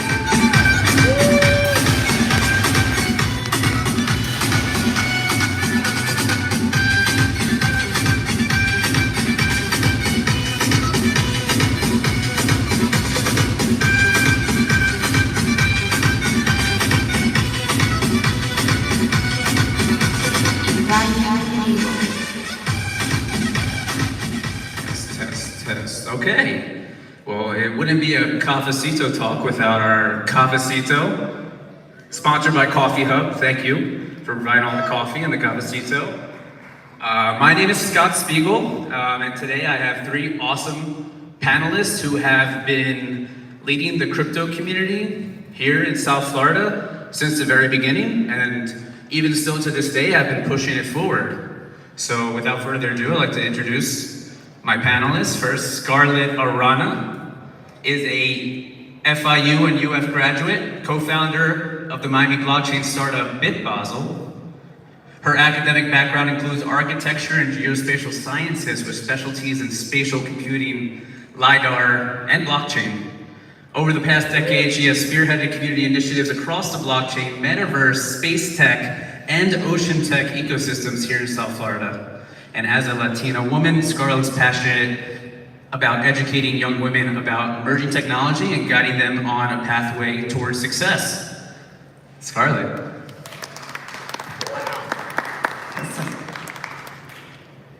And we also have Gianni. Gianni is a technology and marketing professional with over 20 years of experience in the industry, including working with the grassroots community that built Ethereum, which was actually launched at this exact same center at this conference in 2014. I think Gianni was there. He also worked for Decentral, also known as the wallet, first crypto wallets Jax, and Alienware, a local South Florida startup. He is currently involved in various NFT projects and has co-founded Miami NFT Week, NFTcuba.art, and Meta Advisor. He is also the co-founder and admin of JPEG Morgan. Welcome, Gianni. And last but not least, Thomas Cato. And entrepreneurship has guided his career into multiple businesses. Tommy has commercial development properties, a worldwide trading company, a payment processing business, Merchant Hub, and the launch of his Rock 13 tequila. The Harvard Business School alumni now focuses attention on the launch of Comet Cash, a multinational protocol which converts crypto to fiat and helps onboard local businesses here to the crypto economy for both consumers and for merchants. Comet Cash also organizes all digital assets and allows you to buy and sell CeFi, DeFi, NFTs, and send digital funds across borders. So welcome to our panelists. And I'm gonna start with Gianni. And Gianni was part of the first group, I think on record, to have an actual Bitcoin meetup here in South Florida back in 2013. So I'm gonna let Gianni talk about kind of those origins and kind of the timeline to where it brings us today, where Miami is now considered a crypto capital of the Western Hemisphere by multiple publications. There's 12,000 residents moving to Florida every day, mostly from that wretched Northeast, and from all over the world. So Gianni, if you can give us a little background of the crypto origins here in Miami, it'd be awesome. Yeah, I mean, in 2013, I got really deep into crypto because there was something called Silk Road. I don't know if people remember what happened there. Wasn't interested in the part with the drugs, but I was interested in how these drug dealers could actually work together. And I was fascinated by the fact that they were bonding themselves and like doing this commerce online. So I got really deep in the Bitcoin Talk forums, and I was looking for people in Miami to like talk with and meet. And it was really like 10 people. And we'd go to this little restaurant in Sunset and Kendall called Latin House Grill. And we'd pay for beer and different things with Bitcoin. It was very interesting because even the chef had Bitcoin. If you look up Guy Fieri, they did a whole, diners, drive-ins and dives, and you can see the Bitcoin there. That was like during that time, which is really interesting. But really, there wasn't much happening. There are some successes that came from that. The admins with me, there's two guys, Drew and Doug, who founded Bitstop, which is an BTM or an ATM for Bitcoin type infrastructure. And we did the first hackathon with Bitcoin where they gave away some Bitcoin money, the Bitcoin currency during the hackathon. But there was really not much. And then we kind of came to this conference, and this conference had already been happening for a bit. And that year was very special because we had a boom during November, and then a bust because of Mt. Gox. And here at this event is where Ethereum was announced. Vitalik came up on stage, and fortunately for me, I was involved in the community and ended up in their house where they were meeting somewhere in Miami Shores because they needed some t-shirts, and I was selling t-shirts for crypto. And I knew right then and there Ethereum was going to be something spectacular because I had read their white paper and all that stuff, but after Vitalik came off stage, they were just swamped by people. But fast forward to now, there is not much happening, and I think crypto now has found its home here in Miami, especially with projects like BitVaso as well, that we keep bringing it up, and we're not gonna relent from bringing up this topic that has changed all our lives for the better. So, very well said. Scarlett, as a born and raised Miamian in the crypto community, but even in the wider tech community for multiple decades, like from your vantage point, like how is this, this influx, this exponential growth in Miami tech, in Web3 specifically, how do you see it? Yeah, no, it's true. I've actually been, just like Johnny, I've been in the space since 2013, so I definitely have seen it evolve, and over time. Definitely from Web3, from a native standpoint of view, I'm just very proud of my city in terms of that diversity. We're definitely seeing more people of color, more women, more people from all over the world. In terms of going into tech, and it's really amazing how so many diversity people are into the Web3. I mean, it's been evolving over time. As more people are starting to understand how crypto and payment systems work, it's really exciting when there's more use cases and people are feeling inspired. I feel diversity really pushes the technology forward because everybody comes from different perspectives.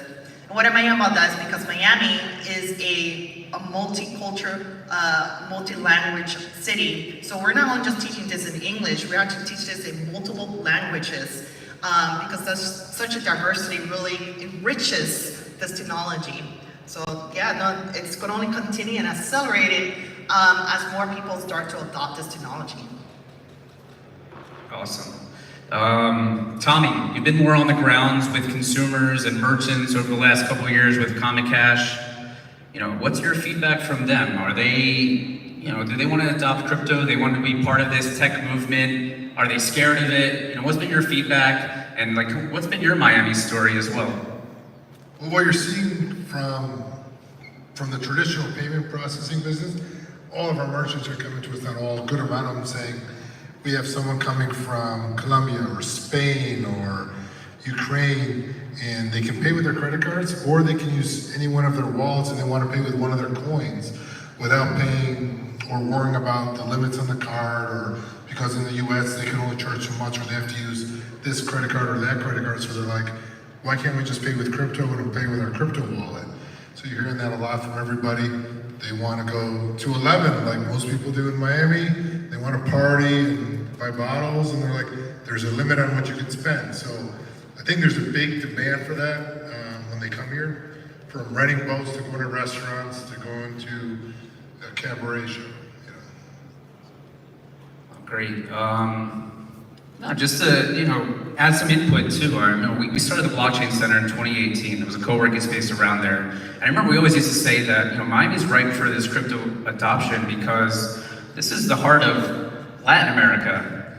And, you know, speaking of Bitcoin, speaking of cryptocurrencies, it does, you know, it doesn't really make as much sense to someone. I'm originally from Philadelphia to say, now, why do we need alternative money? I have Venmo, I have Cash App. But when we speak to a Venezuelan or an Argentinian who have their currencies inflated by hundreds of percents in a matter of weeks, something like Bitcoin, something like a currency that's separate from a central control makes sense to them. So, Gianni, I know you have a project, NFTcuba.art, but can you speak about just like the perspective of Miami having that LATAM influence, and do you think that has any of the ingredients of why crypto was more adopted here?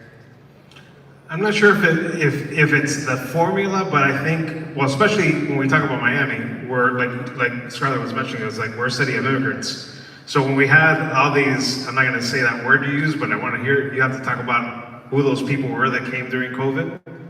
What are they called? The COVIDians. That's our new Miami term. All these people that invaded us cause us this crazy traffic right now. We're calling them the COVIDians.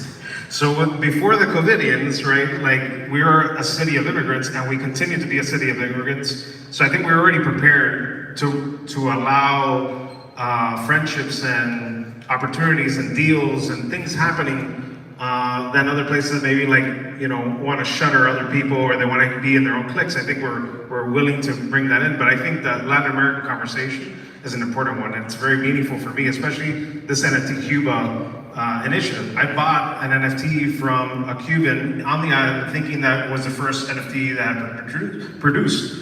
But the story is that he was in a clubhouse and he wanted to get some Ethereum, but he couldn't get it, obviously, because it's Cuba. Somebody gave him some crypto. He minted his first NFT, and it started kind of a movement where there's a lot of other Cubans that were trying to get in on that as well.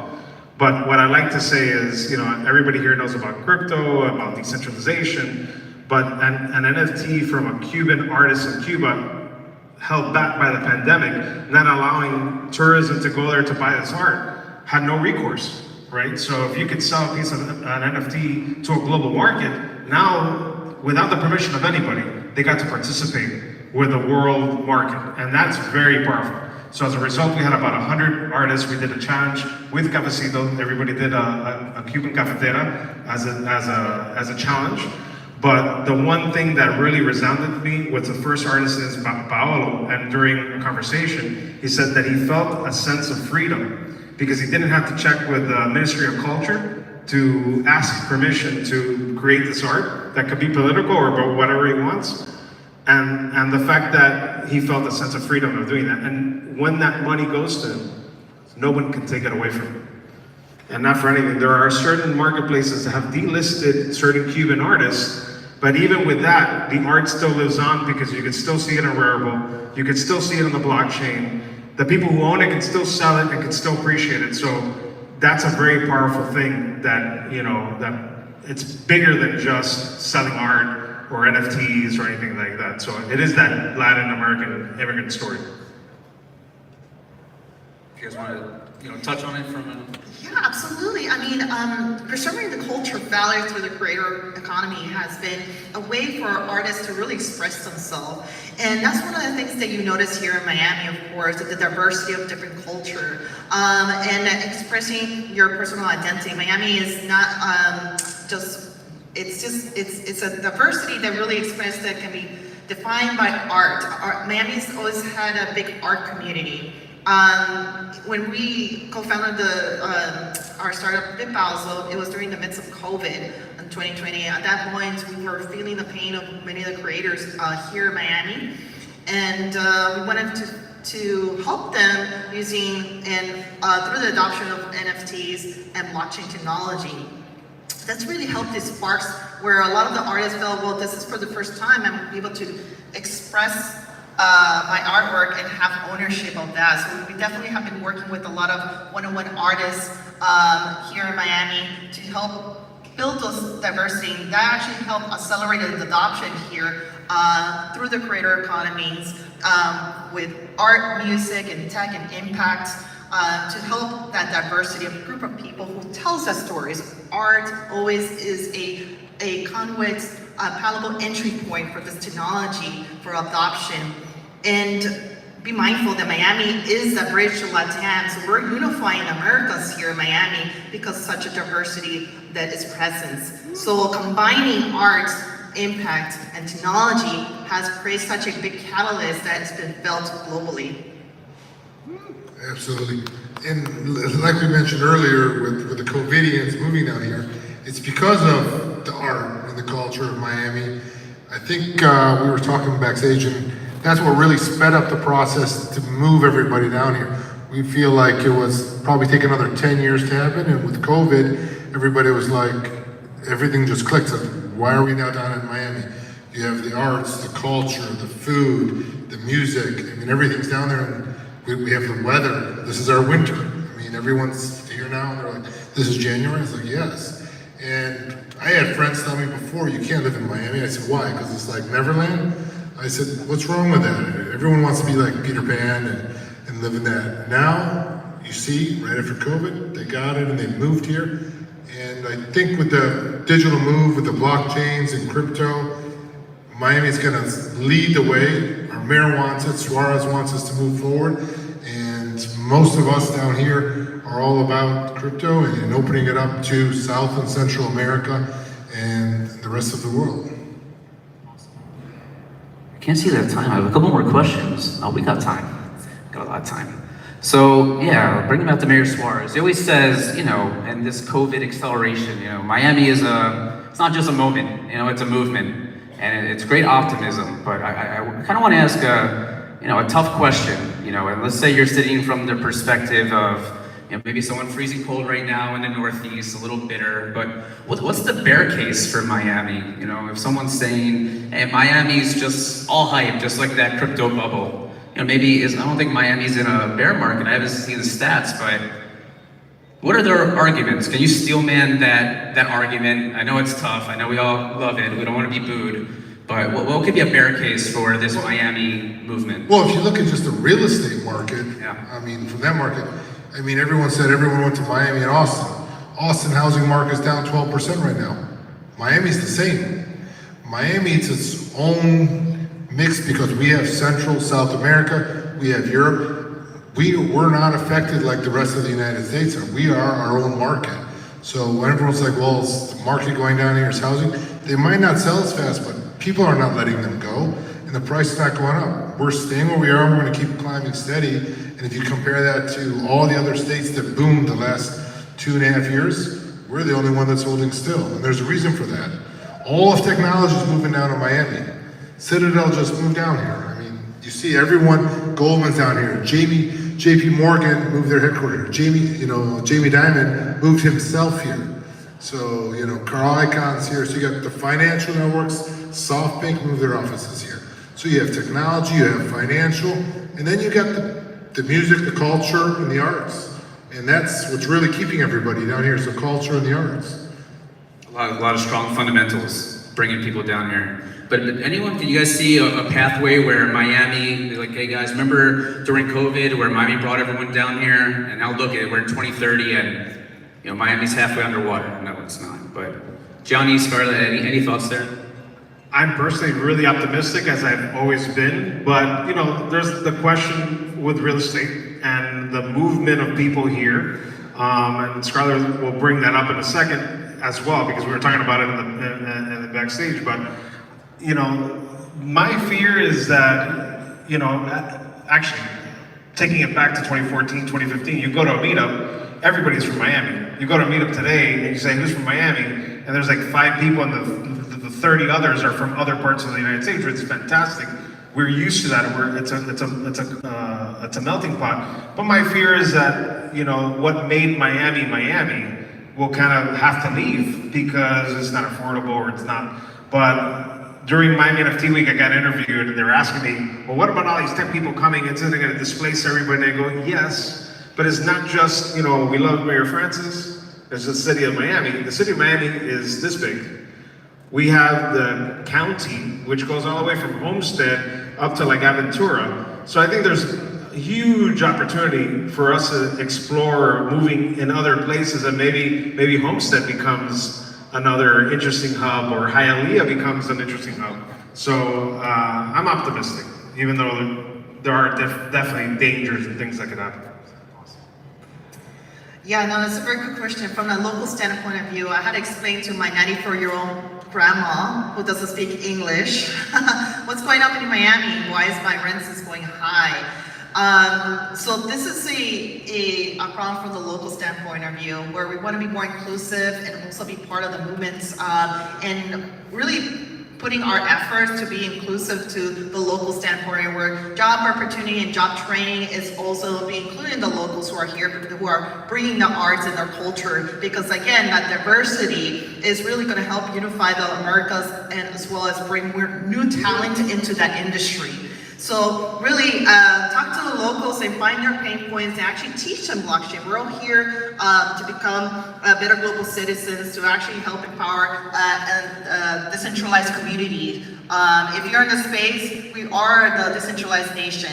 We want to get more people to adopt blockchain technology, and we could do this right here by talking to your locals and helping Abuelita, or the 5-year-old who's very interested in becoming a new developer in this space, and in showing them for that career development, what it means to be in Web3. So my point of advice as a local standpoint of view, empower the locals, because the locals is going to bring so much added value and diversity in this community as well.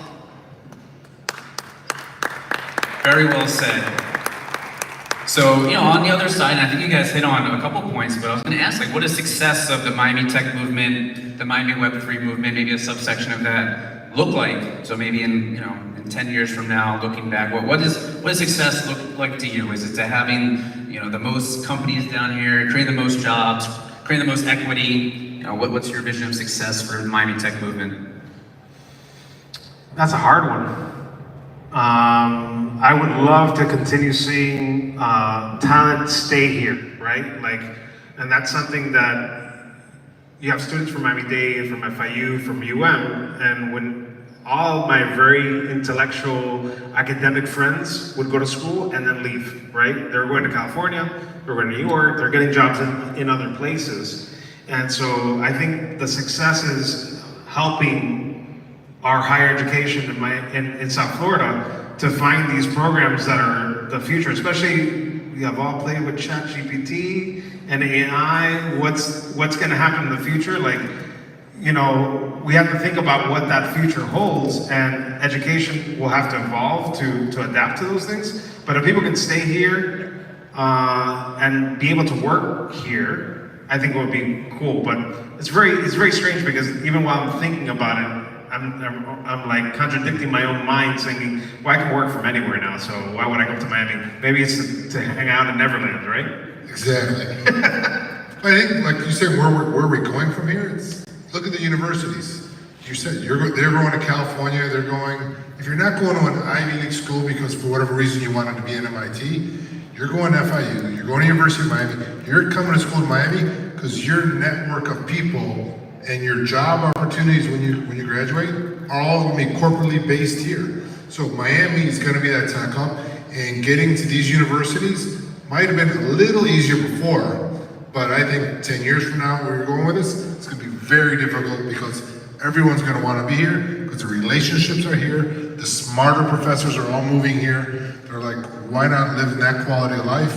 And I'll teach down there. So I think you're bringing all that here, and that's the big change. Common themes, you know, educate our locals and keep them here, and that goes through the university and also K through 12 systems. Scarlett, anything to add to there, maybe as an FIU or UF alum, or maybe you see a different perspective on it of what success looked like for the Miami tech or crypto movement in 10 years? Well, first of all, I am more interested because Satoshi is female, and what I want from that, I want more women. I have to say, I want more diversity in this space, and I'm super happy to see such women empowering other women, and also including men empowering women. So that's shaping, that paradigm shift is starting to become. You know, again, diversity into the space of tech, you know, we want to be inclusive. Those are the biggest changes that definitely, not just here, but for the world, you know, prioritize women in the space. You know, there's some really badass women out there, I have to say. Elizabeth Stark, you know, she's amazing. We really need to highlight these women who are really also building the infrastructure. And also the diversity of people of color in the space as well, you know. We want to show that diversity exists, and definitely want to see more of that, because that diversity is going to, again, accelerate the adoption of this technology, not just from here, you know, think local and global, but throughout the world. So yeah, we're definitely fast seeing that web equity aspect that's beginning to happen, and what an amazing time to be alive here in Miami and see more diversity, more women being on these front end of the technology, forefront of the technology. I think that's a really good point. I think Miami's always been unique, always putting women or, you know, minorities not even out front, but just from the population. That's just, you know, who we are, and I think if Miami's to be the next type of Silicon Valley, it can be a shining example of what a tech revolution looks like with that, you know, social ethos built into it. So that's exciting for sure. Yeah, with the 5 minutes left, you know, maybe we can just go down the line. You know, I know we have a lot of exciting stuff coming up with BitBasel. I know Johnny has an amazing conference coming up in March with Miami NFT Week, and I know Tommy has a lot of other projects that he was telling me backstage that are super exciting in the blockchain space. So maybe just give you guys a chance to discuss that, maybe where people can follow you, keep up with your projects.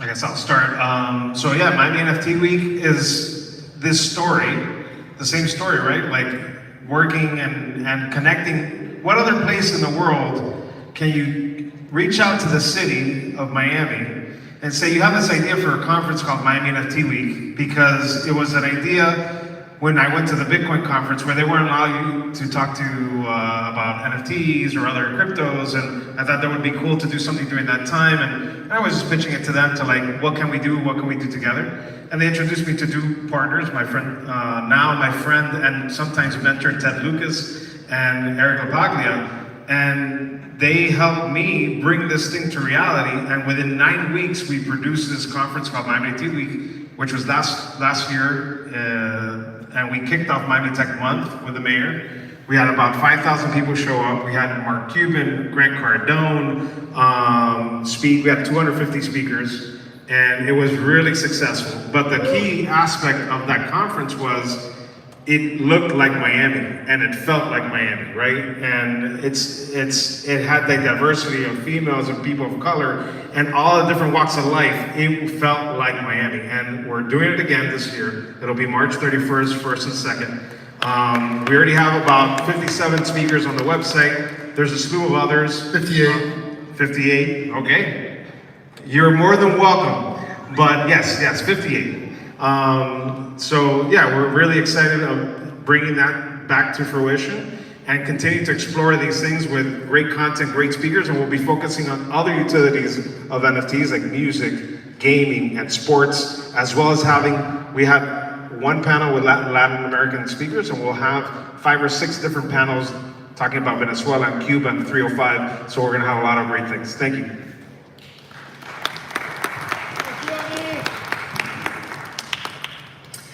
Well, definitely I want to talk about a little bit what I'm working on as well and what Bebazo's working on. One of the things, and I really want to make Miami a Florida event. So I have a partnership. I'm a scholar and resident in North Shore, Florida. We're actually going to be activating North Shore, Florida here in Miami, and sole purpose to activate more creators in the space. I'm very bullish on the SDGs. For those who don't know, Sustainable Development Goals, to get creators to create impact with ReFi, and how art also can generate impact aspects to that. Bebazo's definitely working on different projects on the impact side, and we're never going to stop in terms of the education. We want more educators here as well, but definitely working with creators and empowering this technology, because that has led to a lot of adoption and diversification as well, and multiple languages as well.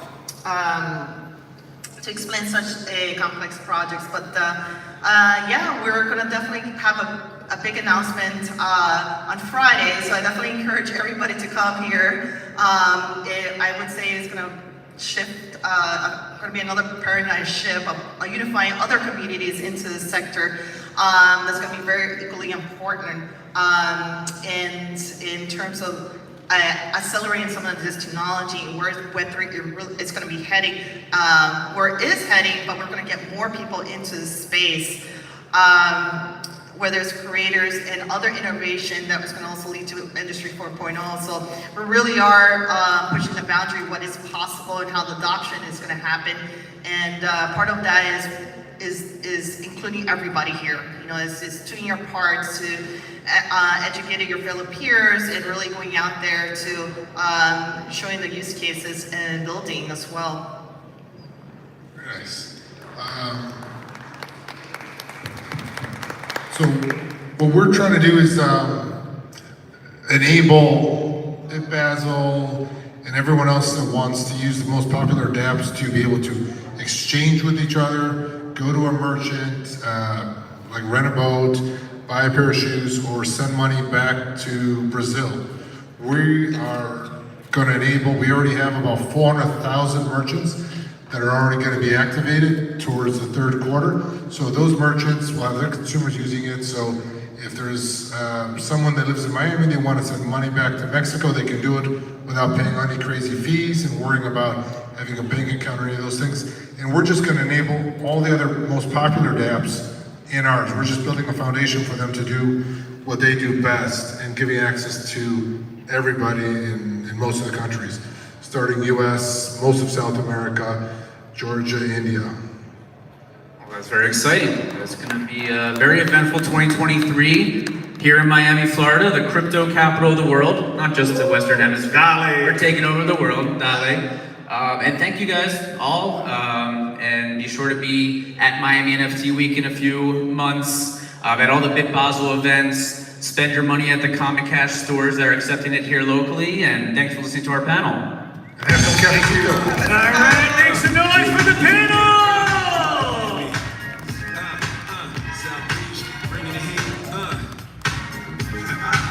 Can y'all feel that? Can y'all feel that? Jig it out.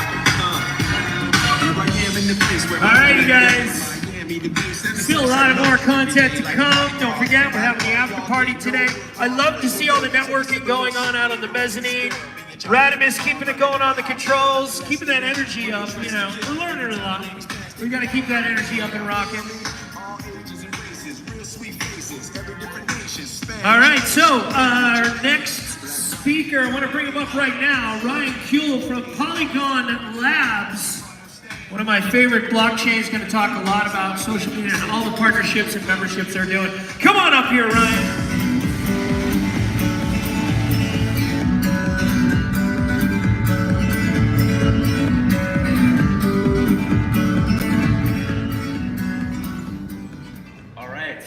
Hi everybody, let's jump in. So today I'm going to be speaking, and again, my name is Ryan Kuehl.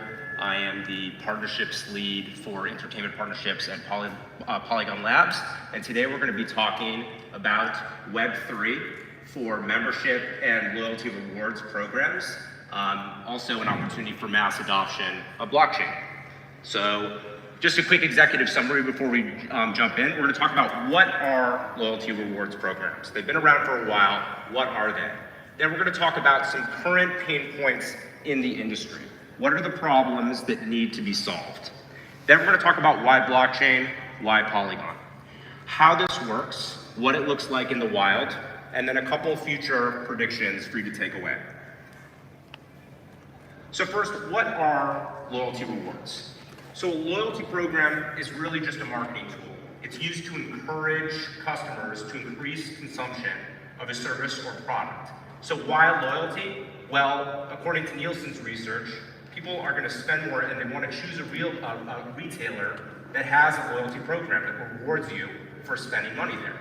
And there's, according to Forrester, 3.5x more transactions per member when you have a loyalty reward program. So it's also not a new thing. As early as 1929, Betty Crocker introduced the loyalty rewards program. So this is a marketing strategy that's been around for a while, and it's been used across multiple different industries, from retail and hospitality to banking, travel, across the board. So what's changed? What's still the same? So what's still the same? So loyalty programs work well when the incremental cost of giving away value to a customer doesn't really eat into the company's margins. So think about the last time you traveled and there was an empty first class seat. There's a lot of value to the customer, it doesn't cost a lot to the brand to give away. That's like the perfect example of loyalty rewards. And that's been the same for a while. So what's changed? So loyalty rewards program operators, the people who are running these things, the marketers, the people who have expertise, it's their full-time job to do this. They don't want it to just be transactional anymore. They want to have experiential programs that improve all aspects of the customer experience and really immerse you into the brand. So that's what's changed over time, just to set the stage.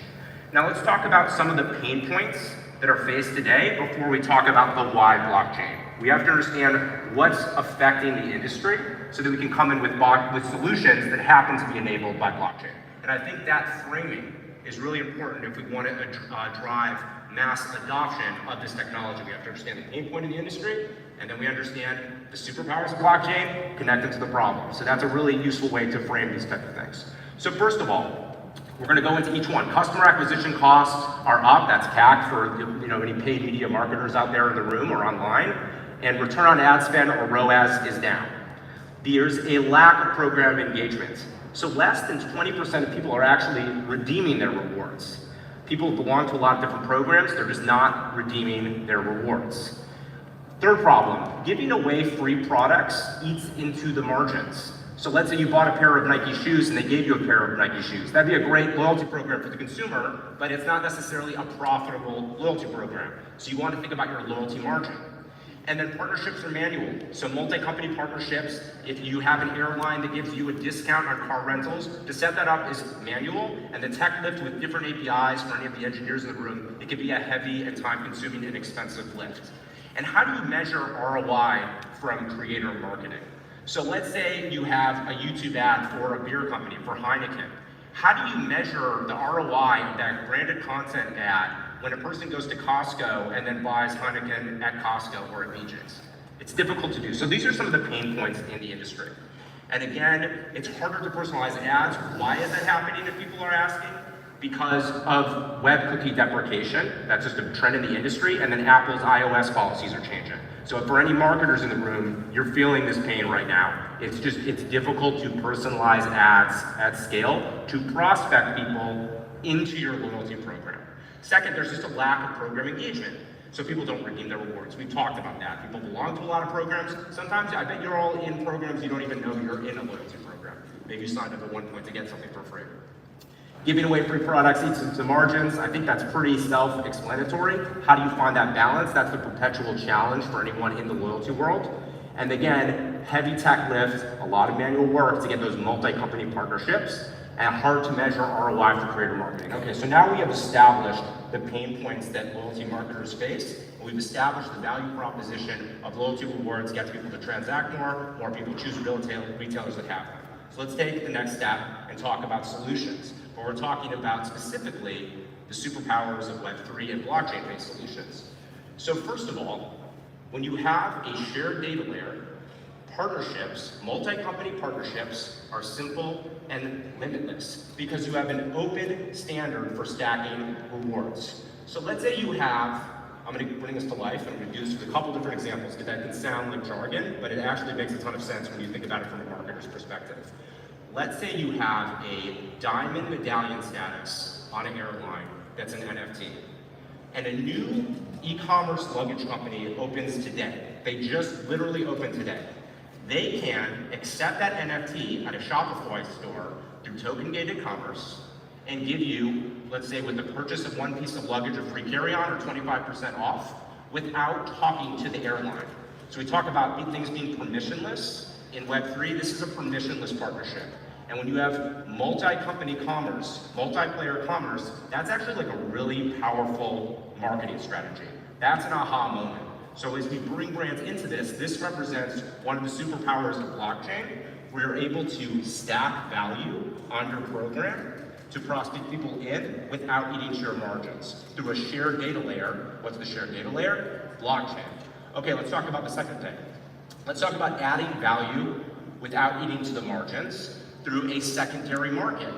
Okay, so when you have your gold medallion status, when you have your VIP status, that's a token. Unless it's soul-bound token, you can rent it out, you can stake it, you can sell it, and someone else could buy it. Maybe, we all live in Miami, we want to be here during the winter, maybe some of us want to leave during the summer, it's a little bit too hot. So you could rent out your status on that airline during the summer. Okay, all of a sudden, and then you could program royalties into that NFT, so now the brand has a new revenue stream, so they've just added value to the customer. They made them a true owner of something they can buy, sell, rent, and stake without eating to the margins. So that's a superpower of Web3 that we can lean into as an industry. Now let's talk about prospecting. For any marketers here, raise your hand. Anyone now or like in a previous life? Okay, I see a couple hands up. I used to work in the advertising world. So prospecting into new customers is expensive with the deprecation of web cookies, we talked about that, and with the changing Apple iOS policies. So let's talk about an earned media opportunity. If you have a really, really strong NFT community, you can stack with a really small budget some utility onto that NFT community in exchange for them taking a consumer action to join your loyalty reward program. So you know how people say that advertising is intrusive, advertising annoying. Some people even think advertising might not be like the most moral thing. I don't believe that, but some people would say that. Now your advertising is actually adding value to your customers. It's literally adding value. Let me give you an example. So let's say there's a quick service restaurant that sells burritos, a chain. We won't use the name. You can imagine one of those restaurants. And Reddit, you may know, is a Polygon partner, and they have launched crypto snooze avatars. For anyone who's Reddit on the room, it's essentially an alien crypto snoo. It's an alien cartoon that you can make the avatar, the profile picture of the PFP on Reddit. There are over 8 million that have been adopted for people who are totally new to Web3. So if you're that burrito company, you can say, hey, you can upgrade so your crypto snoo has a burrito. You get a free burrito when you come to this quick service restaurant. Your advertising is the utility, and you just have to enter a loyalty program. So now, people are talking about this, they're using it, you're prospecting them with a consumer action. This is performance-based media, and you're doing it with a really small budget. because you're not giving away a lot, but you're able to prospect people in. So that's a really efficient marketing way to prospect people into your program with the deprecation of web cookies and with the changing Apple iOS policies. And then you can have token gated for a unified customer experience and attribution. Okay, this is gonna get a little nerdy, but just hear me out for a second. You're J. Crew. You have a physical store in Wynwood or Brickell. You have your online store. You have email, you have social media. You could walk into the store and they don't necessarily know your customer behavior on the website.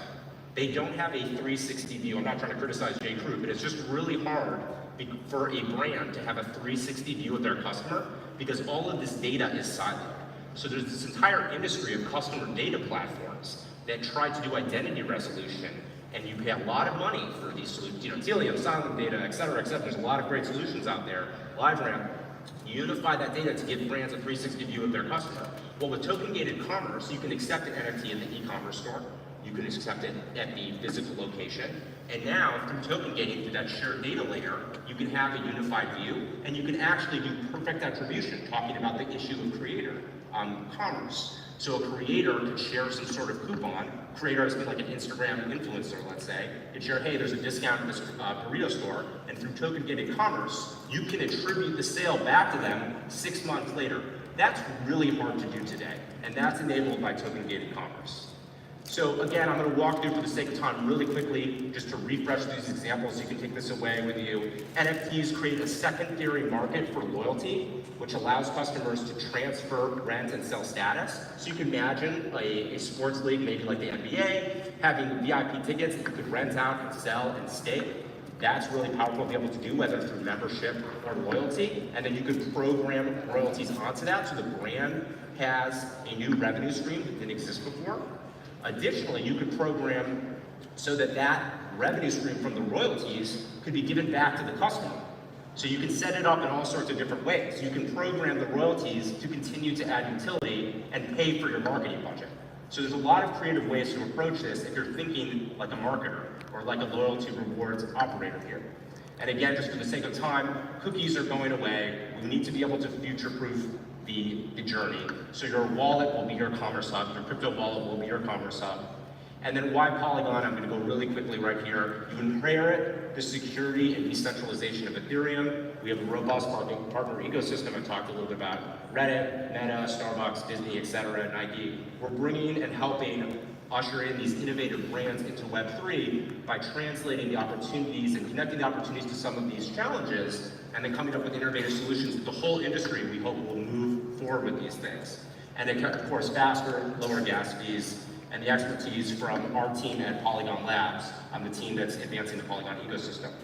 So there are many different products you can leverage from Polygon. You can check out our site, polygon.technology, to learn more about these various solutions. For the sake of time, I won't go so deep into this for the purpose of this. And just some future predictions that I do want to spend some time on. So first of all, I think your phone is going to be your crypto wallet that will abstract away a lot of this private key management, which is so difficult. And that's not, a critique of anything that's happening today. I just think for to onboard billions of people, we have to make it super simple. And your phone, either through, MPC technology or through literally being a hard wallet, is going to abstract away a lot of that complexity. That's going to help facilitate mass adoption and self-custody. More people are going to work on behalf of brands they love, and I wanted to spend a little bit of time on this.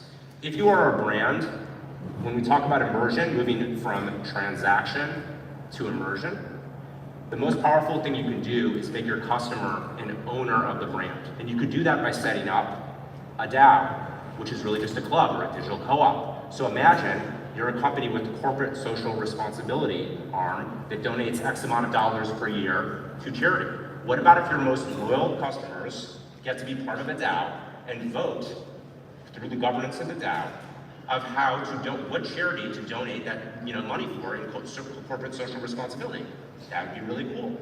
What about if you're the type of brand who wants to do something really fun and you bought a D-League sports team?